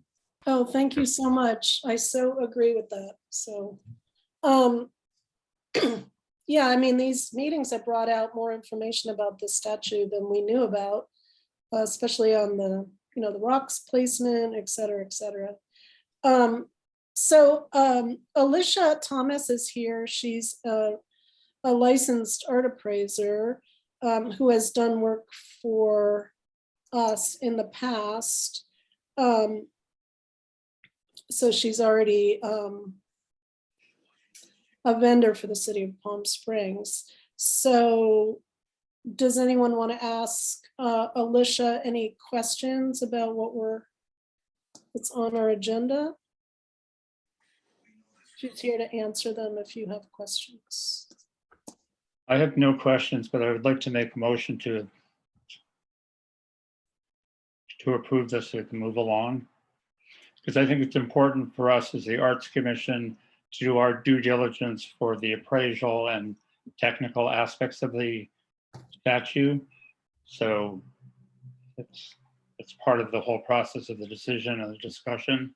So I would like to make a motion to approve the expenditure of $1,500 for contracted nail to nail LLC to appraise and give recommendations on removal, storage, reinstallation, siting, and site preparation for the Frank Bogart statue. So do we have a second? Does anyone want to second that? I will second that. Do we have any discussion on the motion? Yeah. Oh, go ahead, Shonda. No, go ahead, Barrett. I just had a clarifying question. The item says that it may include recommendations on physical removal, storage, reinstallation, siting, and site preparation. Can I get clarification on what we might expect in terms of the site recommendations? So we have Alicia here. So if we want to add to her quote, we can ask her here if we want to do that. We can put that into the motion. So I put on the agenda kind of what I thought would cover it. So then whatever motion we make, and we can ask her if she can do that, we'll cover that. So do you want to ask her, Barrett?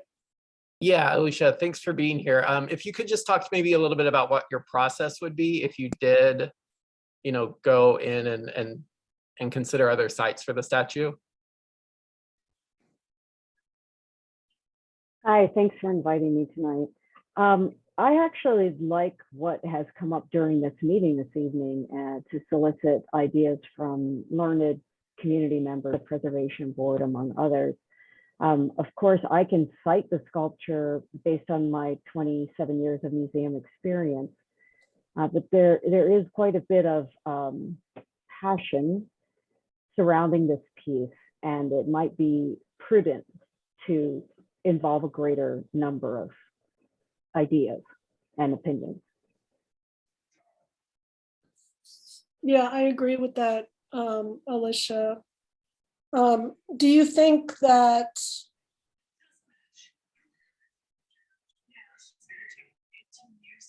well, I guess we can just ask you if you can add into your report any of these items, recommendation for physical removal, storage, reinstallation. So traditionally, those are outside the scope of an appraisal. However, I can include those recommendations in a cover letter to you, and they would be subject to a slightly lower rate, but that's just technical.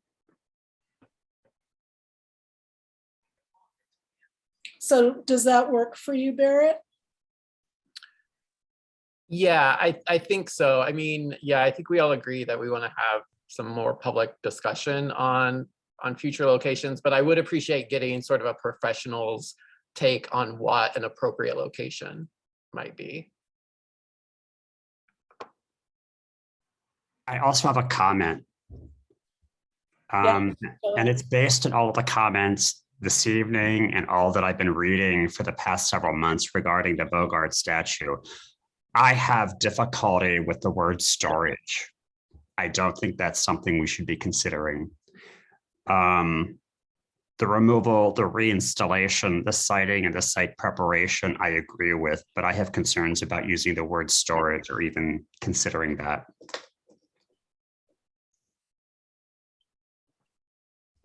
Okay, that's great. So, yes, if I may just add from a cost perspective that the ideal scenario would be to hire a company, fine art shipping company, to actually remove the piece and cite it at the same time in the same visit. right, yeah. Tracy, can you give me some more clarity on the costs that would surround this? Because I'm a little bit apprehensive on public arts paying to remove it and paying, since it was a gift that was given to the city. I feel like the city should remove it. So I need clarity on the cost and what those entail. And because I believe that also has controversy in it as well. Yeah, and we're not there. We're not kind of, I don't think we're at that stage yet. We're just asking now for an appraisal of the piece. Right, and that's what I'm addressing, the appraisal of the piece, the cost of where that's coming from. Like, I'm saying that that's an issue for the community. The $1,500. Yes. Also, too, with what Shonda is saying, in the video that we were given, they talk about the huge lift that was required. Will the appraisal also take into account the lift that's required to remove that statue and replace it? We're not asking Alicia for a cost estimate on removing and reinstalling the piece.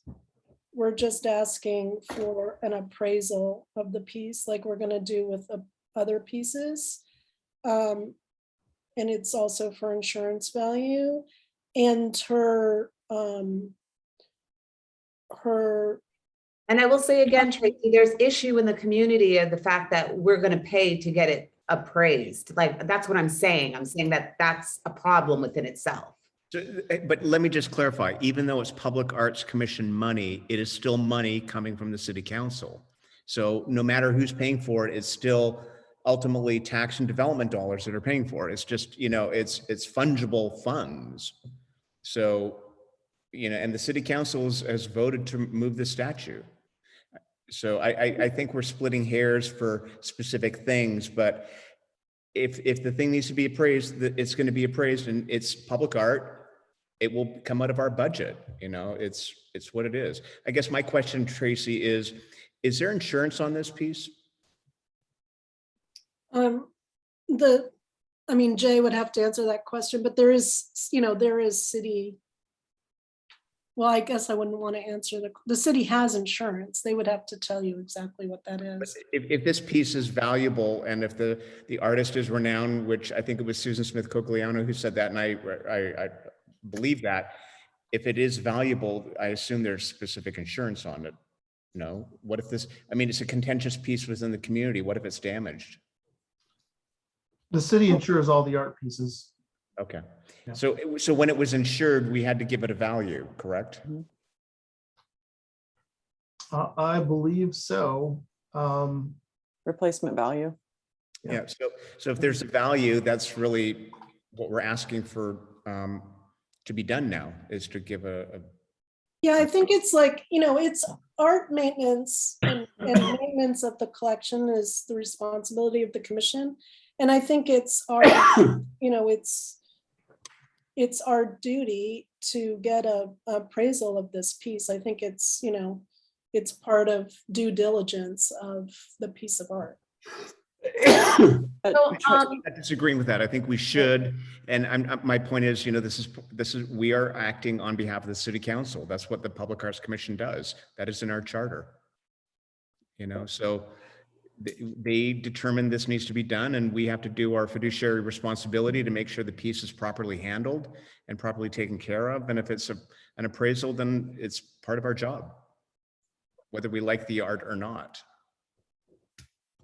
Tracy, I was just wondering, you know, we just had the maintenance subcommittee meeting, and I'm realizing that this statue is nowhere in our materials or discussions around maintenance.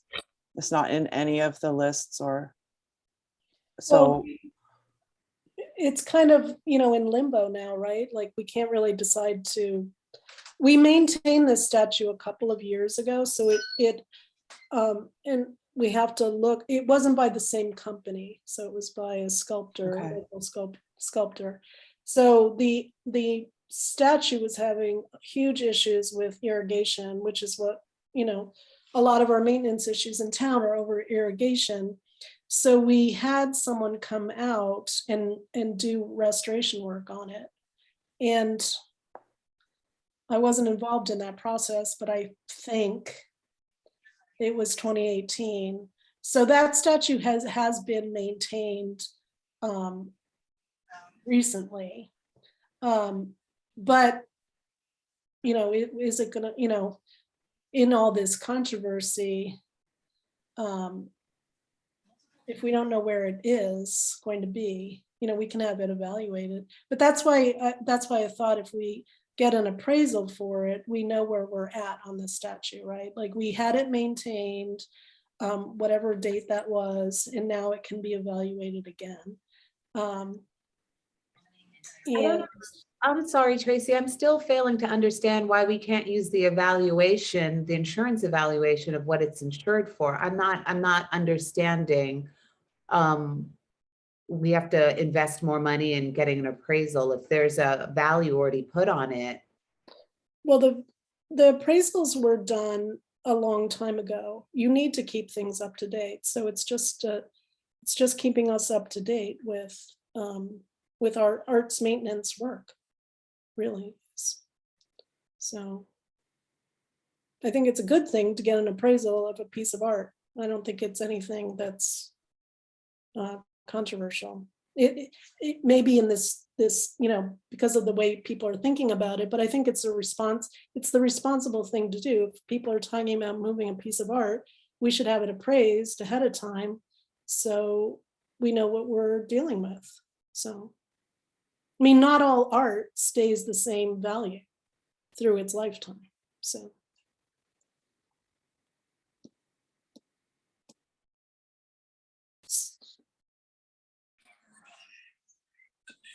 So are there any more questions for Alicia?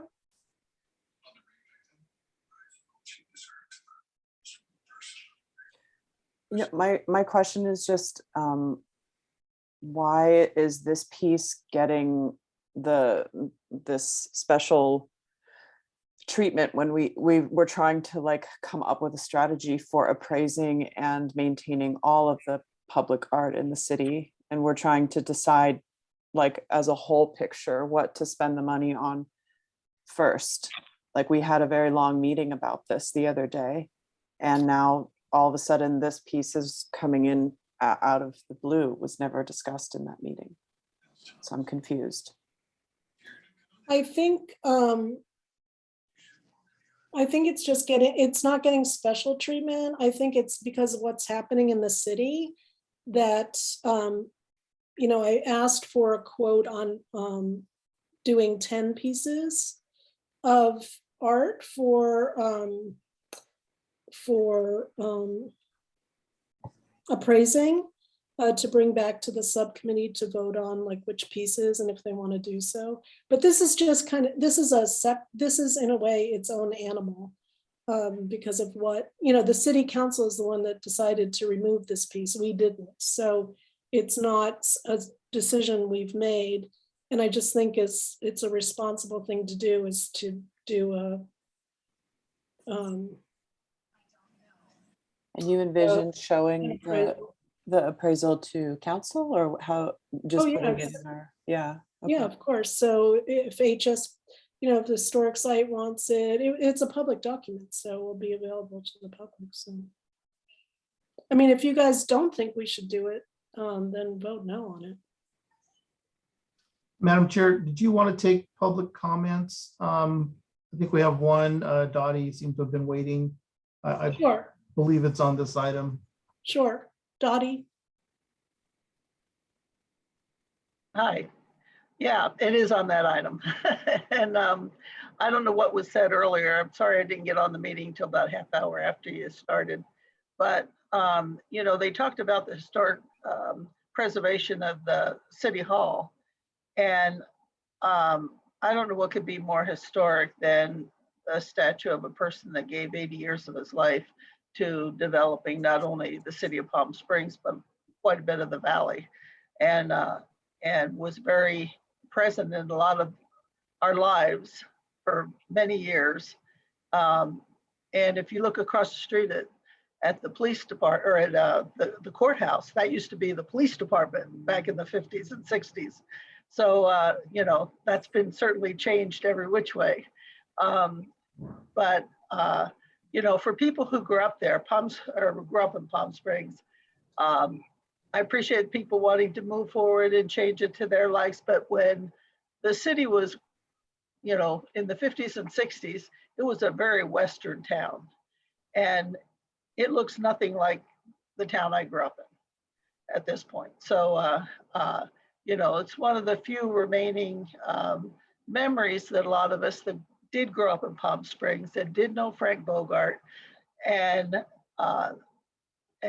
did not think of him in all the ways that people who read a book or two or came to the town 5 or 6 years ago are talking about him. You know, if they wanted to remove the statue just as a piece of art, it would have not probably raised as much controversy as demeaning his character as a reason to want to move it. But I do think he was a big presence in this town, and if they can disparage him this soon after his death, I don't know anybody that's going to give 80 years of their life to the same town. And I think it's very sad. And you know, really, that's the last little bit of the town I grew up in that's left. And you know, I wouldn't mind if they changed the landscape around it to be what it used to be, or make it desert lands. But the statue itself, I think, is a reminder of how much Frank did for the city. And I saw him many times over at the airport that was really tiny at that time, greeting every visitor, high profile visitor that came to town. So anyway, that's my feeling. And I believe I did see a number. I think I got some literature from the city that gave a number, but it may have been from years ago. Something, I don't know if it's a newspaper article or something from the city from back then, because there was no Arts Commission back when they put it in.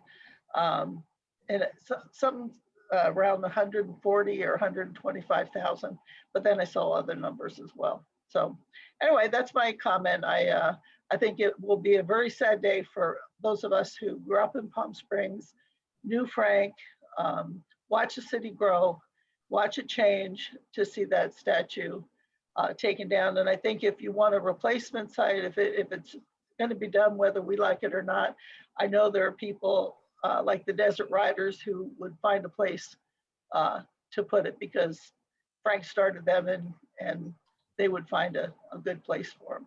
But yeah, it was donated with, it was purchased with private donations.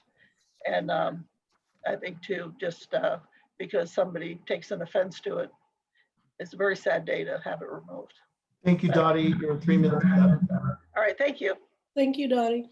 All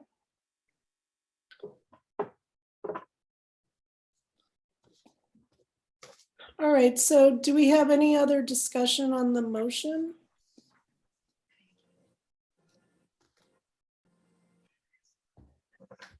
Russell, do you want to revise your motion to include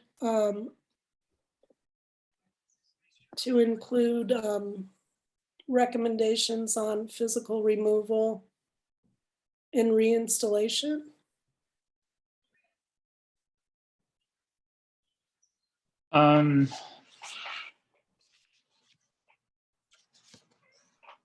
Well, yes and no. I'm a little bit confused because, as we all know, council has voted to move the statue. So not knowing specifically what they want us to do, I thought just this due diligence of getting the approval done, recommendations on handling it and reinstallation would be just part of the process for once council decides where it's going to go. It's not going to be our decision. I would also add, the city attorney earlier today let me know that he has 2 bids or quotes for removing the statue, but I don't think that includes, I don't know if that includes relocating it and resiting it. but that was approximately $10,000 to remove the statue. And are we sure that city council has not undertaken any appraisal process? Yes. Confirm that. Okay, great. Then should we just be doing an appraisal and nothing more than that?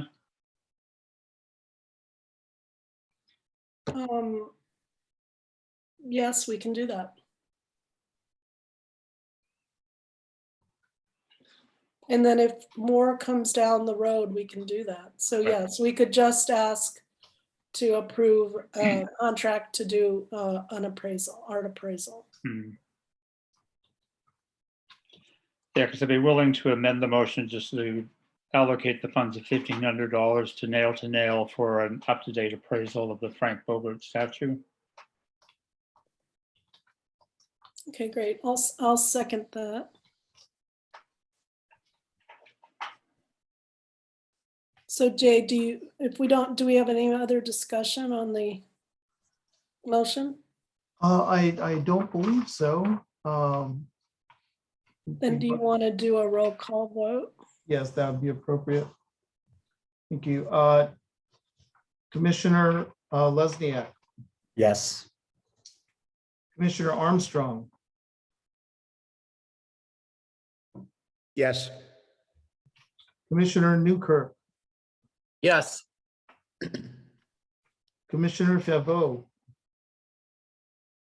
No.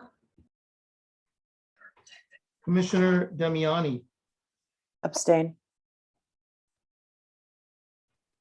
Commissioner Pritchard, Yes. and Chair Merrigan. Yes. All right. Jay, can you mute the Zoom user?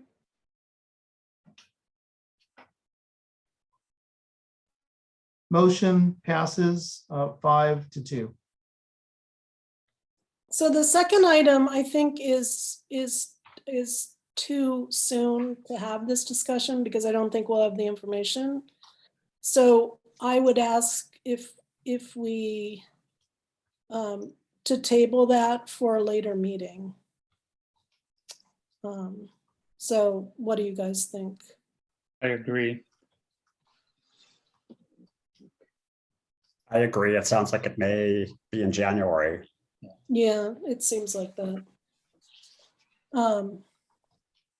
So do we have to do anything to table it, Jay? I guess we could do a motion to, I'll do a motion to table scheduling a special meeting.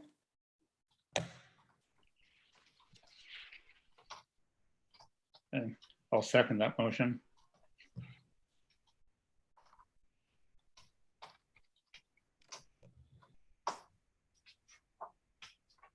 I have a motion and a second. Shall I take roll call vote? I guess so. Should we, yeah,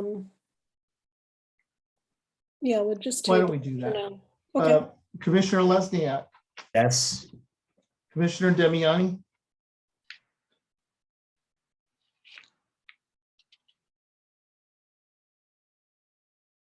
Sorry, I was muted. Yes.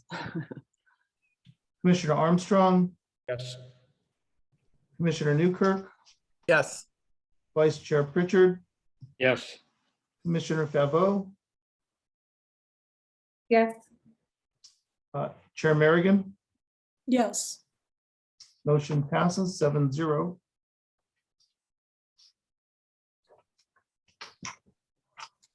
Okay, so updates. Gary, do you want to give any update? Yeah, just very quickly, Tracy and I were at the Parks meeting, I think it was 2 weeks ago, Tracy, 3 weeks ago. There was a lot of spirited discussion about TOT.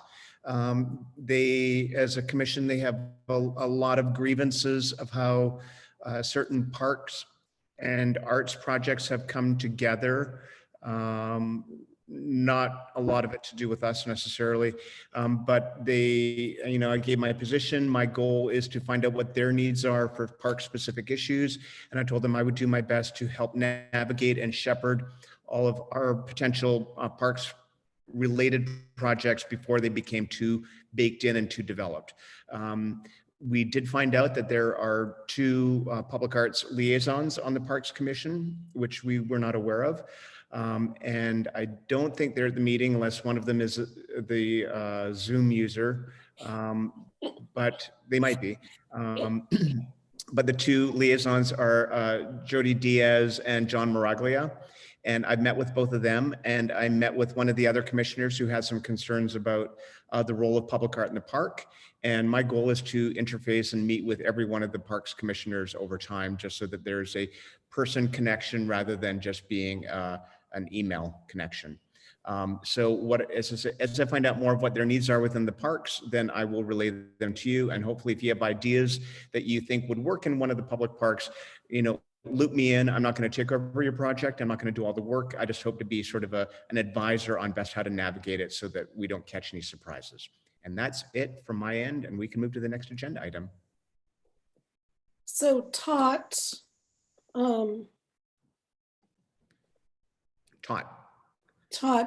Okay. Does Russell or I have some stuff on Tot, but does anyone else want to do an update on Tot?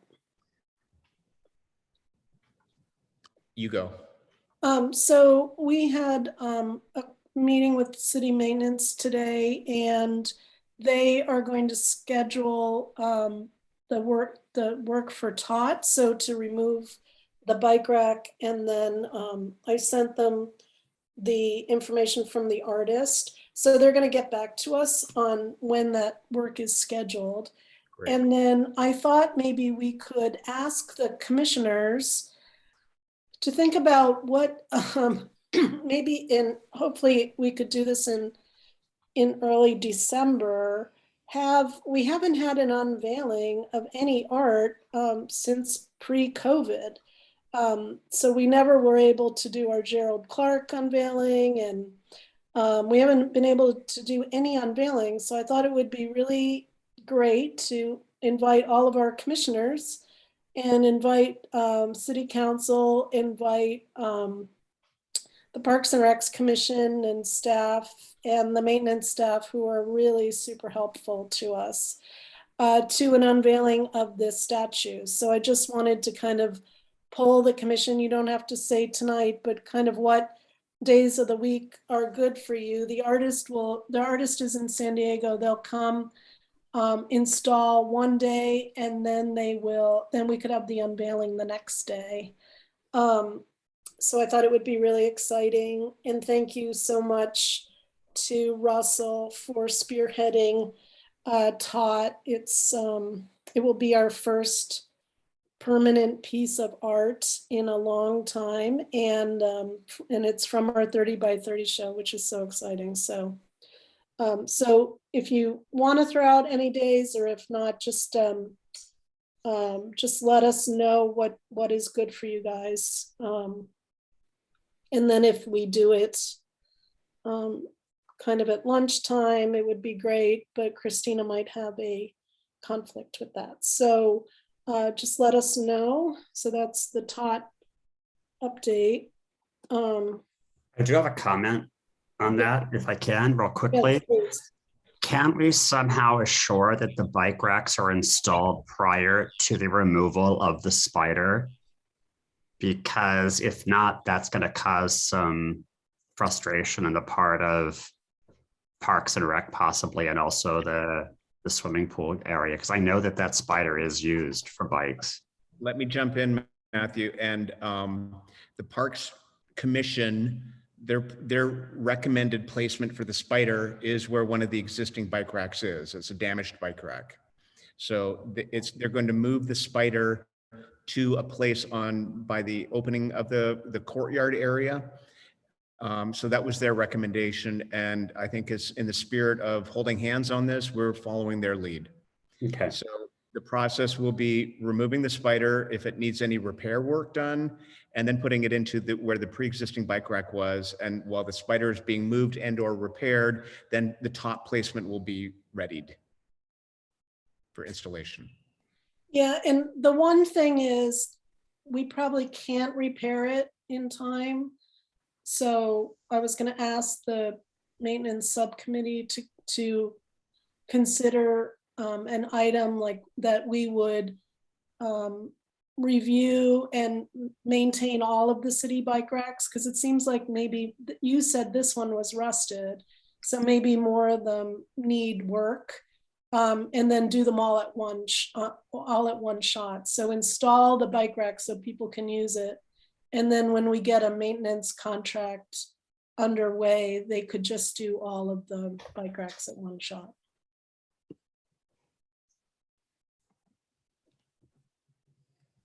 But they're going to let us know about, they're going to move it so people can use it. And they didn't take us up on the offer of a few art bike racks. So that, that isn't part of the plan. Maintenance subcommittee. So we had our first meeting, which was really awesome last week. And we are going to bring a proposal to you guys for a new maintenance contract that will be 3 years, probably with a 2-year ability to extend. And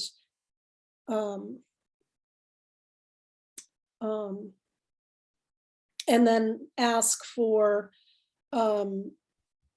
funding to work on some pieces that really need a lot of maintenance.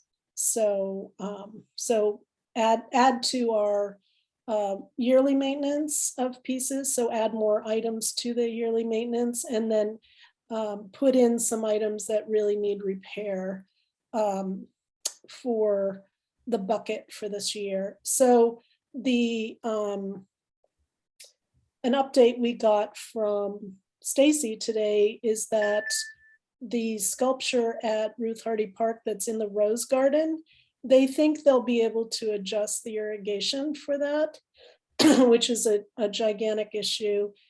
So we can probably put that in our bucket for restoration of that sculpture.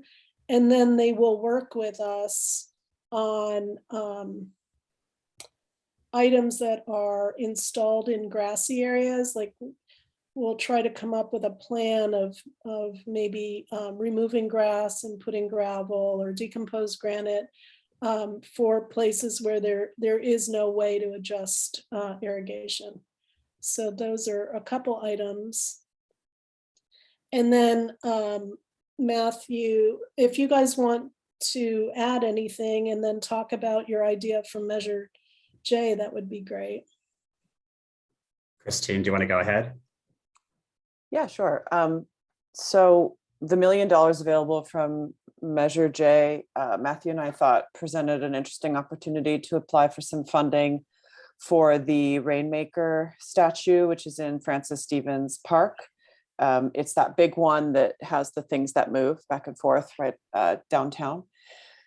And Matthew and I had a little coffee and thought, you know, what we really need to do is think about a little bit of a revitalization and a redesign of the statue, because it's not sustainable. It's broken. It keeps breaking.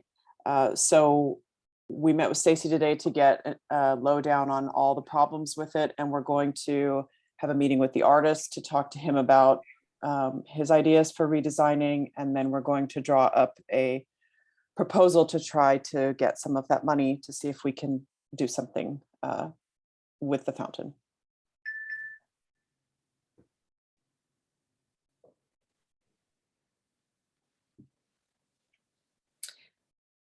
So I think, does anyone want to add to that or ask any questions? I think it's like a great Measure J grant application, right? It's supposed to be, you know, a city, kind of a city-wide impact, which that fountain is. And it's a definite strain on maintenance budgets. It's about $40,000 a year to maintain it, and it's severely broken at the moment, due to a flooding event, and just ongoing maintenance issues.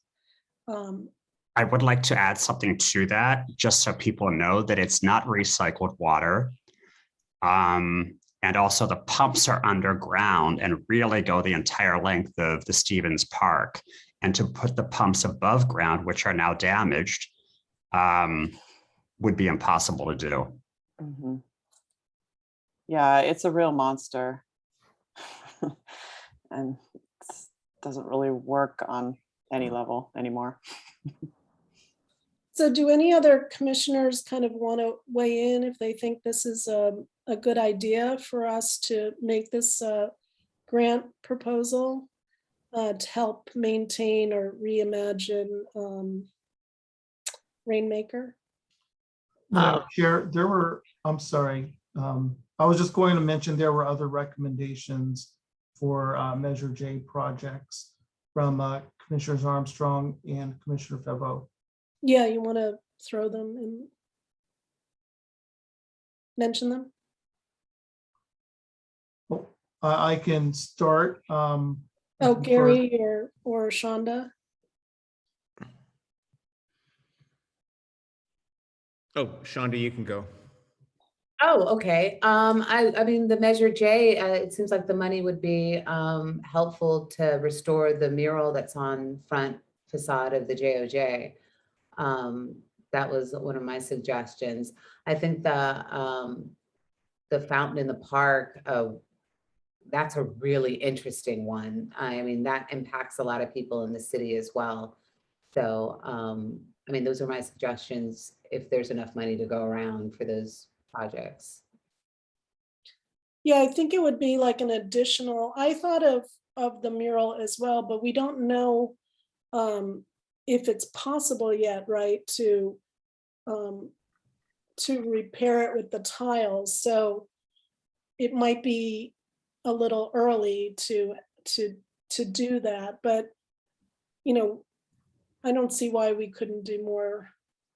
I think it's a little early to do that. I don't know if people are opposed. Maybe we could do 2 proposals, but I think because we kind of know some of the cost associated with Rainmaker, it might be easier to write it up as a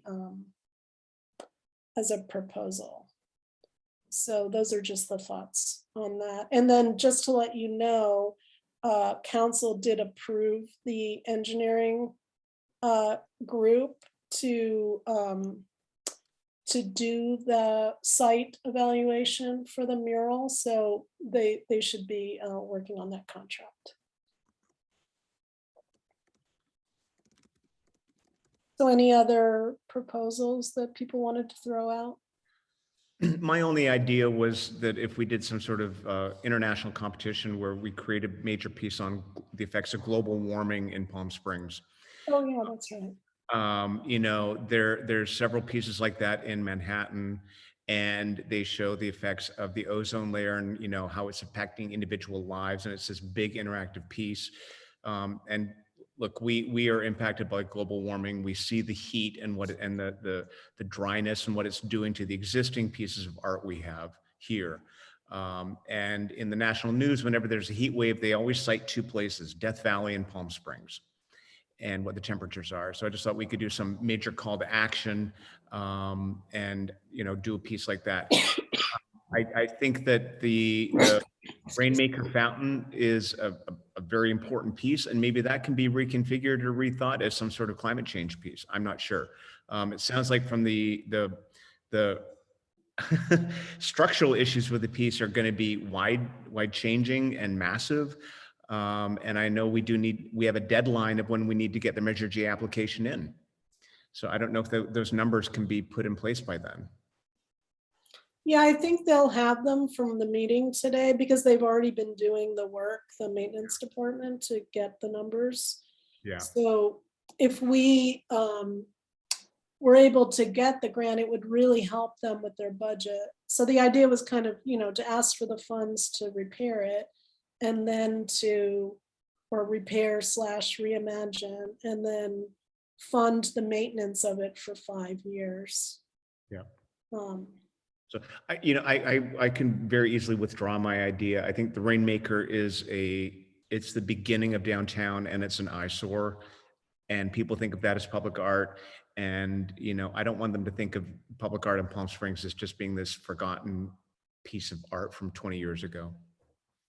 Yeah, and people love it. Like, they really love that statue So, or fountain. okay. Oh, another idea to throw out is to put back the original landscaping around City Hall, to find out the information of that landscaper and to restore his original vision and to the Schumann's pictures.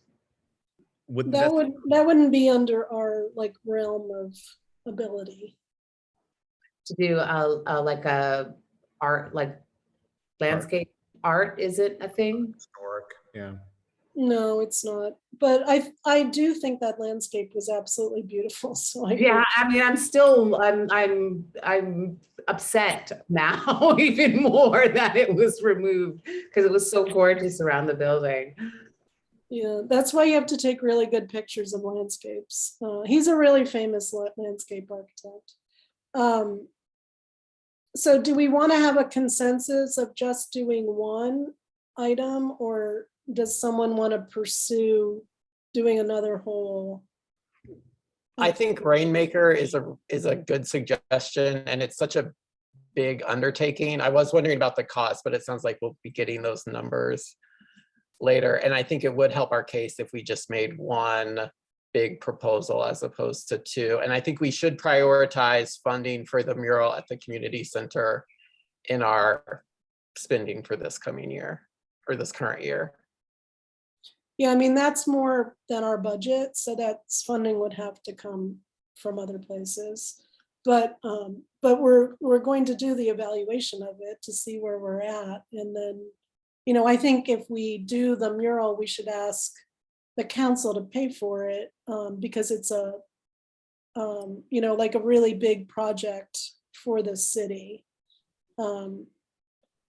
like citywide impact, and it's more than we can afford in our budget. So, I mean, that if it's $300,000, it's definitely more than we can afford. So, I have something to add also. I see no problem with, let's say, our commission submitting for the Rainmaker, but also individual commissioners could also, I see no problem with individual commissioners also applying on their own for any project that they would like to do. Well, each individual commission is supposed to submit one idea. I think if you submitted one individually, it would not be as a public arts commissioner. yeah, there is strength in just submitting one thing, right? Really supporting one item. And then we can always apply next year, right? Don't they do this every year?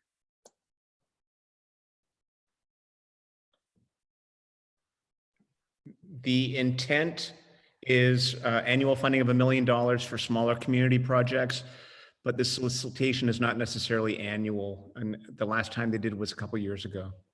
Oh, okay.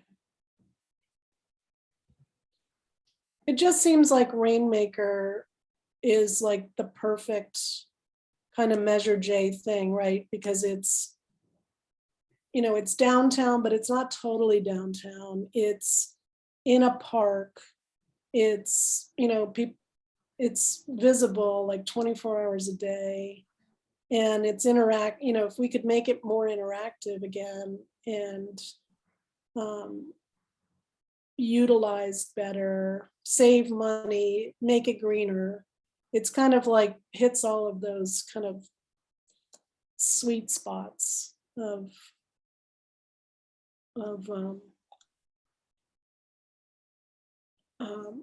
resource management, et cetera, et cetera, et cetera.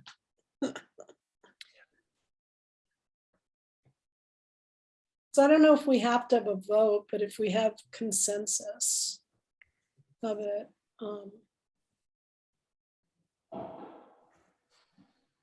Is there anyone that's opposed to just having one and having it be Rainmaker?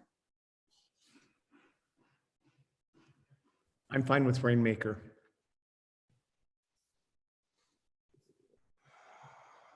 So it doesn't look like anyone's opposed to it. And these guys have started working on it too. So the application's due December 2nd.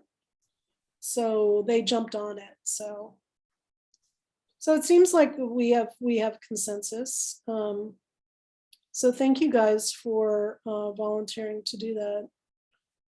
If we get this grant, it would be amazing.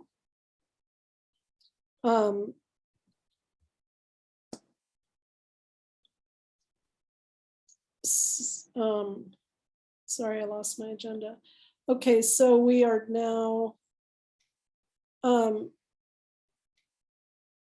So Jay sent everybody, I'd asked for those financials. So you should all have received the financials. So thank you very much. And thank you, Cindy, for helping get those together. And then I was just going to ask Jay if there's any update on our ordinance changes that we asked for. Like, have they made it to the city attorney? Did they make it out of the city attorney? Are they? Yes, they were transmitted to the city attorney, I think soon after our last meeting. So they've had it for a few weeks, but it has not made it out of the city attorney's office. So there is still some work to be done on their part. Okay, well, that's progress. So let's move on to number 6. So we have a few pieces of public art that are expiring. Their contracts are expiring. But because we haven't done our overview of all of the temporary art, I put this proposal, and Russell might have comments on it, but just to extend the pieces of public art that are expiring. So the 2 that Russell pointed out that I know are expiring because I found their contracts, or I found Wow's contract, you guys have it, and whatever popsicle information you guys have, which is, I think it was December 31st. And then ask staff to find any other pieces, but the totem, Russell, doesn't expire until either April 1st, 2022 or April 1st, 2023. So, so that could be looked at in the committee, temporary art committee. So those were the only ones that I could find. Those were the 2 that Russell pointed out. One is the Wow, and one is the popsicles. So I was just hoping we just extend everything that's expiring, and staff can let us know if there are any other items that need to be extended. All right, well, can I make a couple of comments on this? Of course. Because I had submitted to you 3 very specific action items for these 3 temporary installations, which are ending. So you've chosen not to put those on the agenda for approval. So if you want to talk specifically about WOW, it actually ended at the end of October. So if you choose to do, because my proposal was that we purchase the piece for $2,500. I've negotiated that with the artist, and I've negotiated with the property owner that could be in place until the end of December 2022. So I would look at it that either what I was suggesting, the purchase of $2,500, or if you want to do the extension through the end of February, then we're obligated to also pay Michael a fee for November, December, January, and February. So that would be 2,000. Yeah, that's how he wrote his contract, was $500 every month. Right, but the contract is ended at the end of October. Yeah, so we're dealing with this now. I just didn't, I think it's, and everybody can disagree, but you know, I asked to like write up the whole thing, like with the letter from the business owner saying that we could keep the piece there, and it went from being permanent to now it's only temporary. So if we purchase this piece, we will have to move it again. So I just think it's a bigger discussion of how much temporary art we want to make permanent and how much we want to move things and how much we want to pay to maintain things, and almost in a way like how much art we want to have. So that's why I thought if we just continue things until this committee comes back with all of its recommendations, or if you want, you know, you can make a motion to purchase it. I just, you know, I don't know, you know, if, you know, maybe there's interest in the commission to purchase the item. A lot of this, like when we thought about it, we thought of these pieces as just temporary and that they should have a shelf life and then they should just, you know, go back to the artist. And we didn't really, you know, I don't think it was envisioned that we would purchase a bunch of art at the end, right? So that's why I wrote it up the way I did, because there is no agreement or anything in writing from the owner of the property. And then it's only a temporary thing. So it's a lot of work for us to do these, you know, a temporary plus a move. You know, we went through at this meeting, like everybody asking these questions, you know, we don't have city staff, and it's a lot of work to keep track of all of this as a group of volunteers. So we have to be aware of how much work we're putting on ourselves and putting on city staff and putting on, you know, commissions of the future, and how much we want to, you know, how much we want to invest in things that we said that were going to be temporary. So those are just, that's just my comments on it.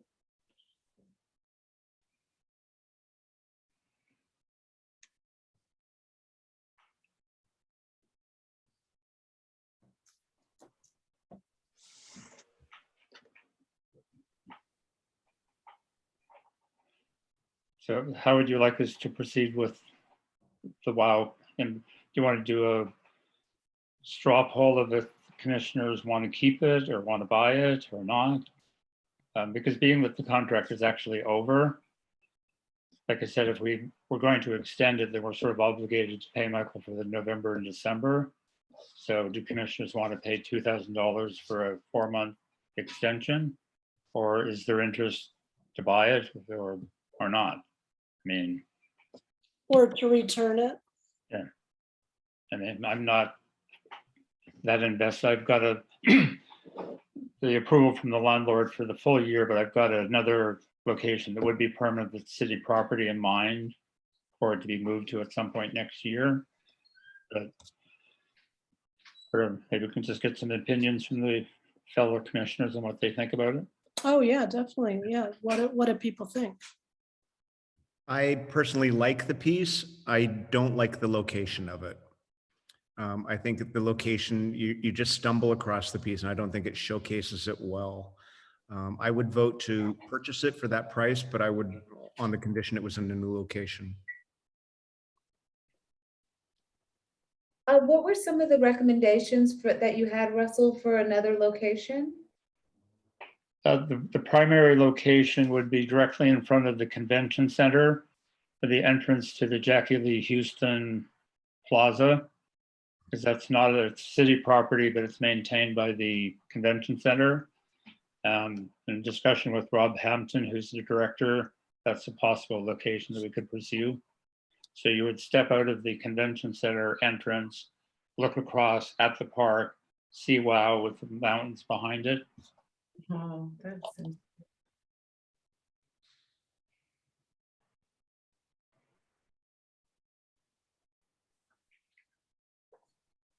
so are we going to vote on, so what was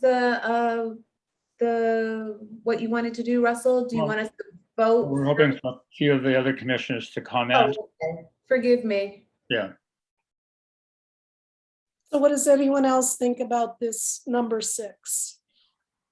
Or just WOW? I mean, I guess I'm a little torn because while I think the piece is fine, I question, continue to pay $500 a month to sort of like have it on loan and then purchasing it for what, $2,500, but not knowing exactly for sure what the long-term plan for it is. I think that should be discussed and decided along with the purchase.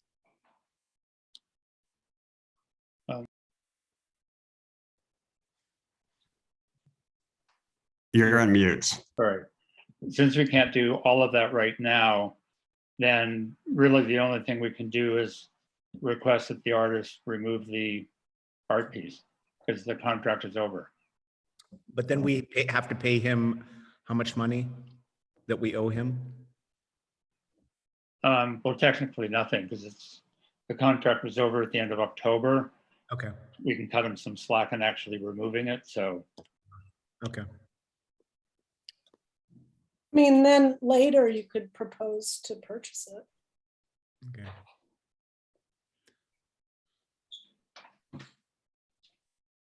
It's easier if, well, does anyone else have any feedback or comment?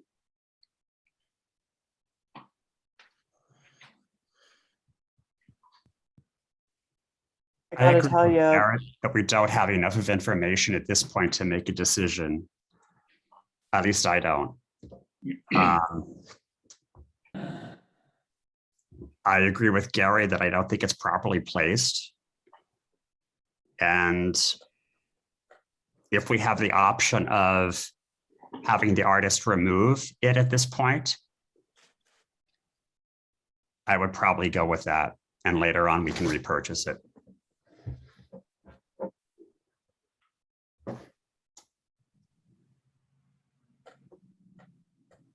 Christina, do you have any feedback? I'll just be totally honest that my brain's feeling really fuzzy right now. After it's been kind of a long meeting and I get up at 4 a.m. for work, so I'm starting to really feel it. And I don't think I'm processing all of this information clearly at the moment. So like I would rather table it if we can. And I'm gonna have to leave in a couple minutes to go to bed. So I'm not sure if that's a possibility. Well, we can't really table the WOW because the contract is ended. So we would need to, I mean, I guess we wouldn't really need to make a motion to have the artist remove it because the contract is over and he's obligated to do that. So if not enough commissioners feel strongly enough that they want to purchase it, knowing that within the period of the 1 year, we would actually move it to a permanent city-owned location.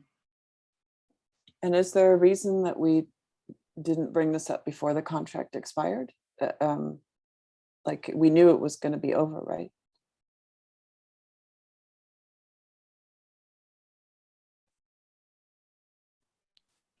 Yes and no, or no and yes.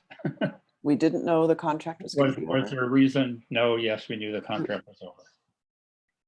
And we just forgot to talk about it, or? No, it's just, we're trying to, this is part of the whole COVID grant things, and we're trying to tackle all of it. So I just found out about this. So that's why I'm asking all commissioners to let me know if they have anything that is expiring, so we can do our due diligence on it. So we can't, also things happen, right? So we're just dealing with it when it happens. So. I would like to make a also- motion Go ahead. that we terminate the contract with the artist, that he remove the art piece. And then later on, if we want to repurchase it, we can negotiate that with the artist. But for now, I make a motion that we end the contract with the artist. Does anyone want to second that? I'll second that. Does anyone want to discuss that? Do you want to have a vote on that? All in favor? Aye. Aye. Any opposed? Someone opposed? Russell opposed. Any abstentions?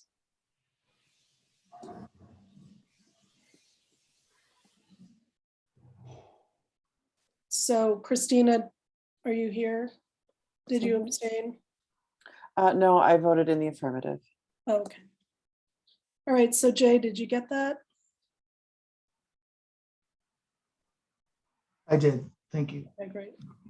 So Russell, do you want to talk about popsicles? Yeah, with popsicles, in discussion with the artist, he would be prepared to leave it in place for a period of 6 months, so till the end of June, for a fee of $1,500, and the property owner is also agreeable to that.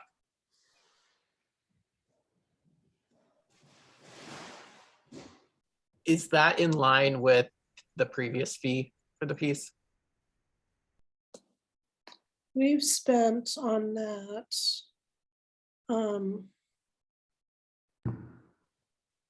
Wasn't the artist fee like $2,500? Yeah, it was in your packet. So we paid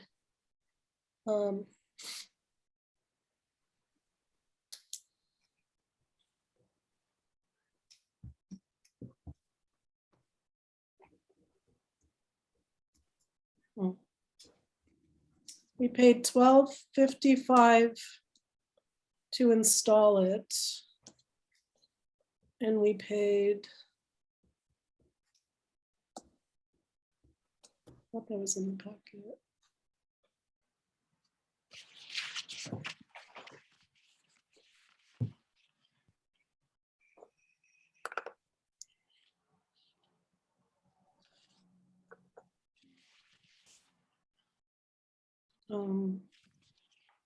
Yeah, I'm sorry, I didn't print out the invoice from the artist. Yeah, the installation cost was a little bit high because the city required us to do a building permit and then hire a contractor and do some re-engineering. I think the artist fee was probably around $3,000.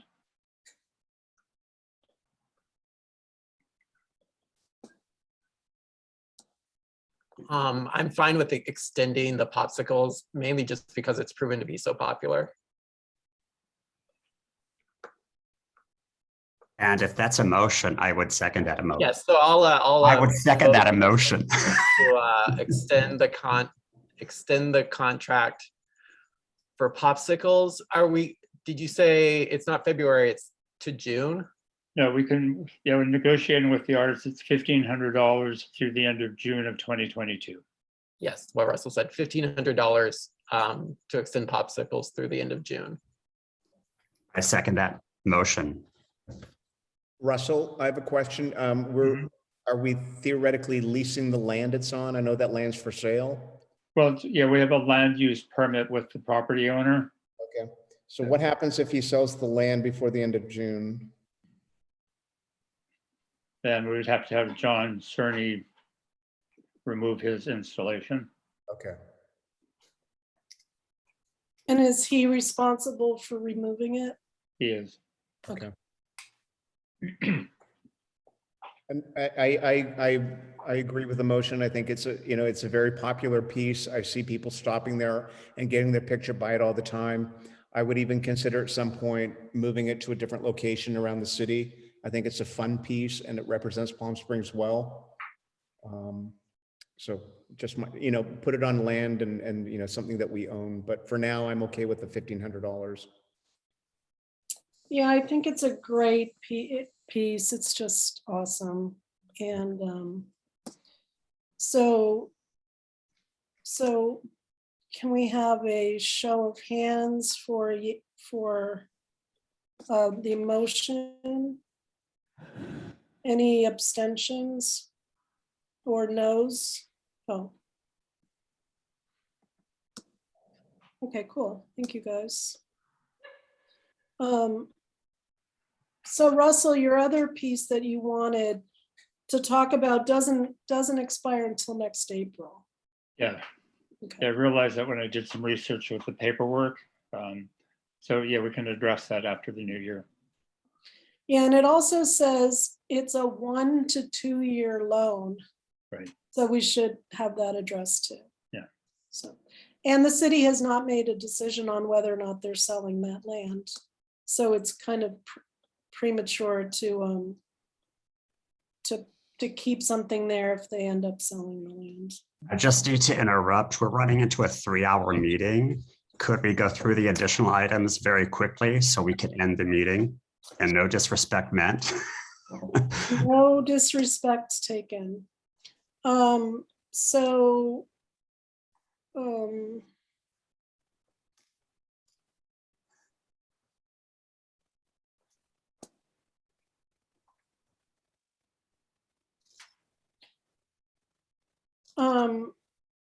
we don't have the minutes from June 16th, so 8 is out. We can continue 7 if you guys want. And yeah, sorry this meeting was so long. But we did have obviously the Bogart statue created a lot of public comment. Madam Chair, I believe the minutes were included in the package. They were. Oh, they were? Yeah, they were actually. All right, do you want to continue 7? And I think number 7 can be unless people waiting for our want, next meeting. yeah, we can continue that for the next meeting. And then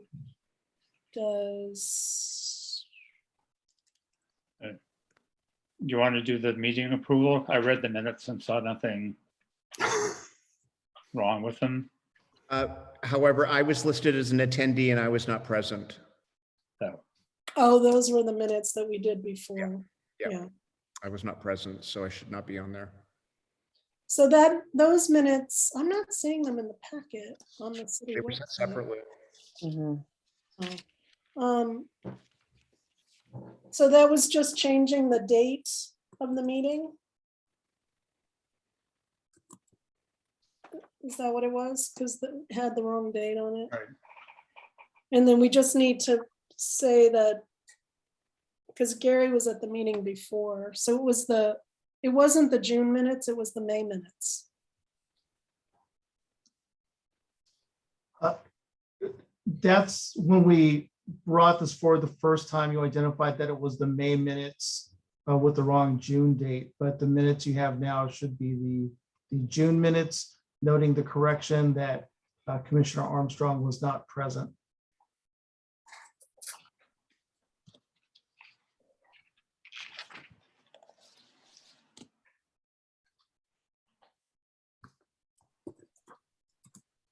All right. So can we move to approve the minutes with the editing that Gary Armstrong was not present? Yes, I'm going to abstain from that, so yes, go for it. Well, I just made the motion. Somebody wants to second it. Second it? Yeah, I'll second. Second it. All in favor? Aye. Aye. And I will abstain.